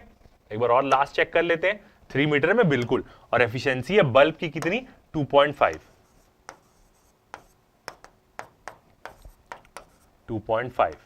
ठीक है। तो यहां पे हम क्या करते हैं, सबसे पहले कैलकुलेट करते हैं, देखते हैं। फर्स्ट चीज हम क्या निकाल लेंगे यहां पे कि कितनी पावर है, तो ऑब्वियस ही बात है वो 2.5 ही आएगा यहां से। कैलकुलेशन देख लेते हैं, ठीक है। सबसे पहले क्या निकालते हैं, एरिया निकालते हैं कि कितने एरिया वो सरफेस एरिया में स्प्रेड होगी। तो एरिया यहां पे क्या होगा, स्पीयर का, तो क्या हो जाएगा 4 पाई आर स्क्वायर, आर स्क्वायर। अब यहां पे वैल्यू पुट करेंगे, 4 इंटू पाई इंटू आर कितना है हमारा, 3 का स्क्वायर। तो ये कितना आ जाएगा, एरिया जो सरफेस एरिया रहेगा एक प्रकार से, तो ए एस बोलते हैं 113.9 भी आएगा, बट 113 बोल सकते हैं। और किसमें आएगा ये हमारा, मीटर क्यूब, मीटर स्क्वायर, ठीक है। एक चीज क्या कर लिया हमने, एरिया निकाल लिया। अब नेक्स्ट हम क्या करेंगे, कितनी वो पावर यहां से दे रहा है वो। तो पावर निकालने के लिए मतलब एक प्रकार से क्या निकालेंगे हम, यहां पे एवरेज एनर्जी निकालेंगे, उसकी एवरेज एनर्जी यूएवी। और वो क्या होगा, पावर हमारी कितनी है, 100 वॉट, मतलब एक प्रकार से हमें पता है 2.5 ही वॉट है, तो वही चीज होगी। और इंटेंसिटी का एक्सप्रेशन में क्या था, पावर बाय एरिया था एक प्रकार से, जो हमने इंटेंसिटी का एक्सप्रेशन देखा था। याद करिए प्रीवियस लेक्चर में जो हमने एक्सप्रेशन देखा था, जब कैरेक्टरिस्टिक्स में हमने पढ़ा था, तो वहां पे क्या था, इंटेंसिटी का हमने जो देखा था, इंटेंसिटी हमें निकालनी क्या होती है, वो is defined as the energy crossing per second per unit area, energy crossing per second per unit area. तो पावर एनर्जी बाई सेकंड्स तो पावर हो जाएगा, और पर यूनिट एरिया मतलब ये। तो पहले हम क्या निकाल रहे हैं, यहाँ पे इंटेंसिटी निकाल रहे हैं आई, और फिर उसके बाद ये वाला फॉर्मूला यूज करेंगे, I is equal to u av into c. तो पावर हम निकाल ले रहे हैं 100 इंटू तो पावर यहां पे हम कैसे निकालेंगे, सेम वही वाला। तो पहले ये चीज देखते हैं, आई निकाल रहे हैं हम, तो इस चीज के बारे में देखते हैं। इंटेंसिटी क्या होगी, पावर बाई एरिया।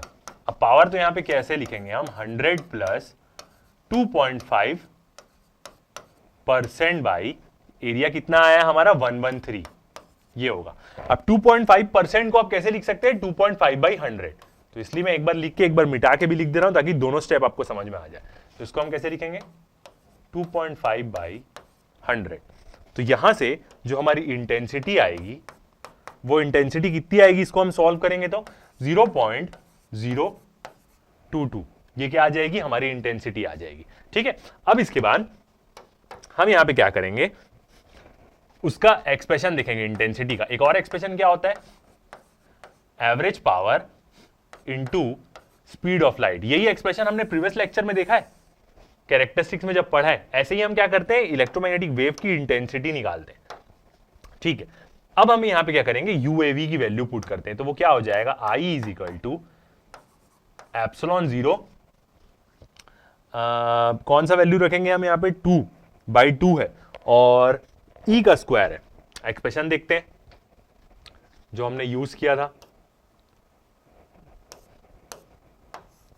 क्या एक्सप्रेशन था, ये वाला। ये देखिए, एप्सिलॉन 0 इलेक्ट्रिक फील्ड के लेते हैं ना, और इलेक्ट्रिक फील्ड की मैक्सिमम वैल्यू निकालते हैं। तो उसी से क्या निकल जाएगी हमारी, दोनों की मैग्नीट्यूड निकालना है, इलेक्ट्रिक फील्ड की मैक्सिमम वैल्यू और मैग्नेटिक फील्ड की मैक्सिमम वैल्यू यहां पे निकालनी है इस क्वेश्चन में, यही तो पूछा है। तो ये वाला एक्सप्रेशन हम यूज करेंगे, एप्सिलॉन 0 E0 स्क्वायर बाई 2, बिल्कुल। या मैग्नेटिक फील्ड के भी टर्म में यूज कर सकते थे। तो हम क्या करते हैं, पहले ये करते हैं, तो E0 स्क्वायर बाई 2 इंटू सी। ठीक है, अब क्या करते हैं, सबकी वैल्यू पुट करते हैं। E0 ही अपने को निकालना है, और ये तो ये E0 इक्वल टू क्या हो जाएगा, अंडर रूट आई के पास 2 चले गया, आई इंटू 2। ठीक है, सी नीचे आ जाएगा, एप्सिलॉन 0 और इंटू सी नीचे आ जाएगा, और ये पूरा क्या आ जाएगा, रूट में आ जाएगा। ऐसे ही E0 की वैल्यू निकलेगी। ठीक है, वैल्यू पुट करते हैं यहां पे। आई की वैल्यू हमारी कितनी आई है, 0.022 इंटू 2 डिवाइड बाय एप्सिलॉन की value 8.85 into 10 to the power -12।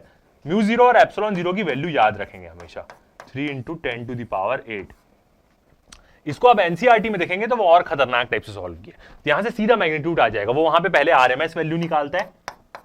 तो ऐसे हम करेंगे, ये वाला एक्सप्रेशन यूज कर रहे हैं। तो यहां से E0 की वैल्यू सीधी कितनी आ जाएगी हमारी, 4.07। ये क्या आ जाएगी हमारी E0 की वैल्यू, वोल्ट पर मीटर। ठीक है, यहां से E0 की मैक्सिमम वैल्यू आ गई। अब दूसरा एक्सप्रेशन भी यूज कर सकते हैं, ऊपर वाले को लेके आरएमएस वैल्यू भी निकाल सकते हैं। जो हमारा एक और एक्सप्रेशन था एवरेज पावर का, वो भी यूज करके आप क्या कर सकते हैं, ये देखिए, ये वाला एक्सप्रेशन भी यूज करके आप आरएमएस वैल्यू निकाल सकते हैं। मगर आपको इंटेंसिटी को आधा करना पड़ेगा, तो मतलब वही हो जाएगा। यहां पे पहले आरएमएस निकाल लीजिए, फिर मैक्सिमम वैल्यू निकाल दीजिए। एनसीईआरटी में ऐसी की है, बट हम सीधा मैक्सिमम वैल्यू निकाल सकते हैं, हमारे पास एक्सप्रेशन है, हम पढ़े हैं वैसा। तो ये आ जाएगा इलेक्ट्रिक फील्ड की मैक्सिमम वैल्यू। अब सेम लाइट वाला रिलेशन यूज करके हम क्या कर सकते हैं, मैग्नेटिक फील्ड की भी मैक्सिमम वैल्यू निकाल सकते हैं, जो क्या होता है, C is equal to E0 by B0। तो यहां से B0 इक्वल टू कितना हो जाएगा, E0 की वैल्यू कितनी आई है हमारी, 4.07 divide by 3 into 10 to the power 8। यही दोनों मैग्नीट्यूड ही निकालने बोला था इस क्वेश्चन में, E0 और B0। इसकी वैल्यू कितनी आ जाएगी, 1 2 3 4 5 6 7 8, 1.37 into 10 to the power -8 tesla. ये आ जाएगी वैल्यू इसकी।